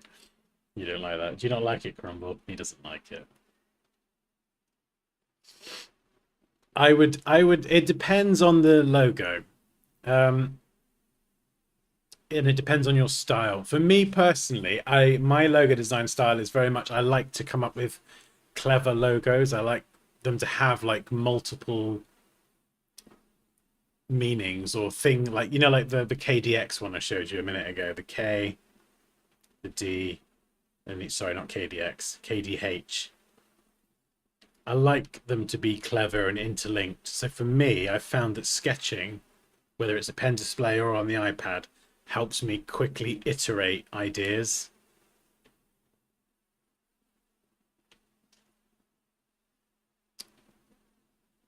Yeah, so whatever kind of method you prefer to sketch, whether it's with a mouse, trackpad, pen display, iPad, pencil, paper, whatever it is, whatever helps you iterate your ideas the fastest is probably the best way. You know, and for a long time, I did that straight in the software. You know, I don't mind just diving into Illustrator sometimes, because you've got shape tools that enable you to see, like, if I'm doing a circular logo, my circles, they're not great. Whereas for me to make a perfect circle in Illustrator and design in a higher fidelity in real time is easier.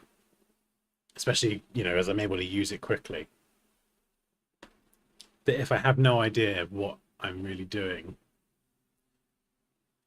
design-wise yet, sometimes sketching can be a bit easier to kind of come up with creative ideas. And for me, it gets me away from the computer. Sketching on the iPad means I can sit on the sofa or sit somewhere else, which is just good for my physical health as well, to get out the chair.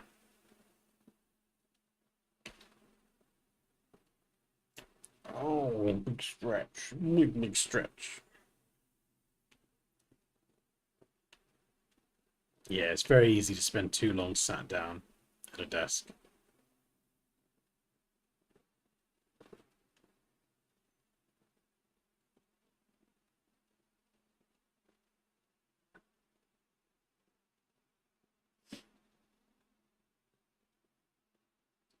Maybe for the next stream we literally do a full logo in the stream, and we'll start on the iPad.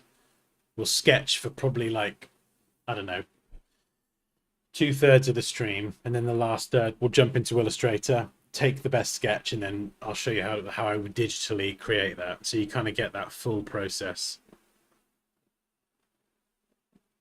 Does that sound good? Does that sound good, you big squish? Come on.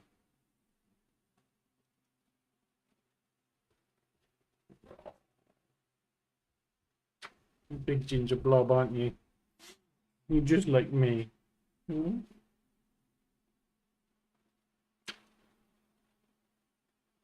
Hmm? Where you going? Where you going? You're on the side of Mount Dan. You climbing or are you going down? Hmm? Oh.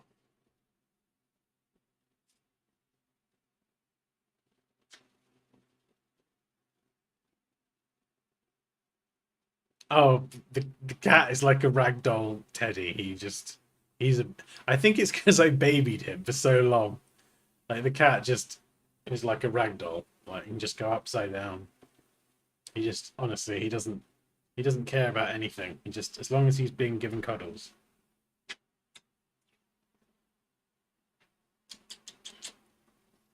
He's like a toy. He is literally a toy, aren't you? I've never had a cat where you could just do this. You're just looking at me now like, what are you doing? Hmm? You are a big, big, lovely baby. Aren't you?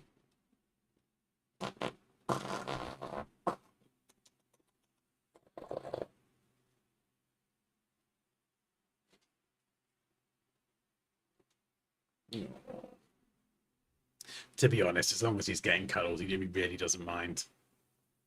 You really don't care, do you? Should we pop you on your own chair? There you go.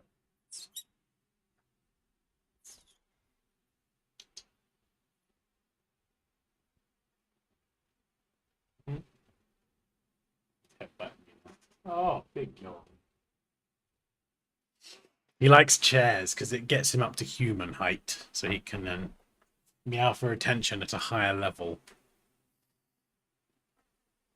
Yeah, I think most cats as well. Even my mum's cat. If I picked up her cat or any cat and tried to sort of cradle her like a baby, I think she'd just. Oh dear. Oh, right. I'm gonna go and rest my shoulder because I need some more painkillers now because it's starting to hurt. But yeah, this was fun. Hopefully you enjoyed it. What day is it? Thursday. Ooh. But yeah, thank you to everyone who submitted work. If you do want a chance for your work to be reviewed, then you can post it in the Discord in the design review submissions section. Oh, this is so cool. I'm so glad we got the iPad working. And then we'll do some more logo stuff next week. Friday Eve. We have a new kitten and my wrists look like I'm a danger to myself. Oh no. Yeah, the new kittens, they're especially scratchy, aren't they? Aww. Oh, they're so cute though. With their little high-pitched kind of sound. That sounds like Crumble. The cat outside's meowing at you now. Oh my goodness, now Crumble's meowing. Oh my goodness, everyone's meowing. What's happening? Oh, what's going on? Meow. Meow. Meow. You don't know what's happening, do you, Crumbs? Oh my god, he's attacking me.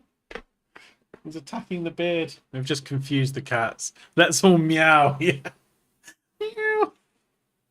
On that note, yeah, so if you do want to learn Illustrator, just going back to like the professional stuff for a second, if you do want to learn Illustrator or Photoshop with me, I've got my courses. They're still 50% off to the end of August, and that is the full bundle. So from beginner Illustrator person to using Illustrator professionally person, there is, yeah, 50% off. Link at the top of the chat and in the stream description. And yeah, that'd be awesome. I'll be here to support you on that journey as you learn and progress and encounter all sorts of design-related shenanigans.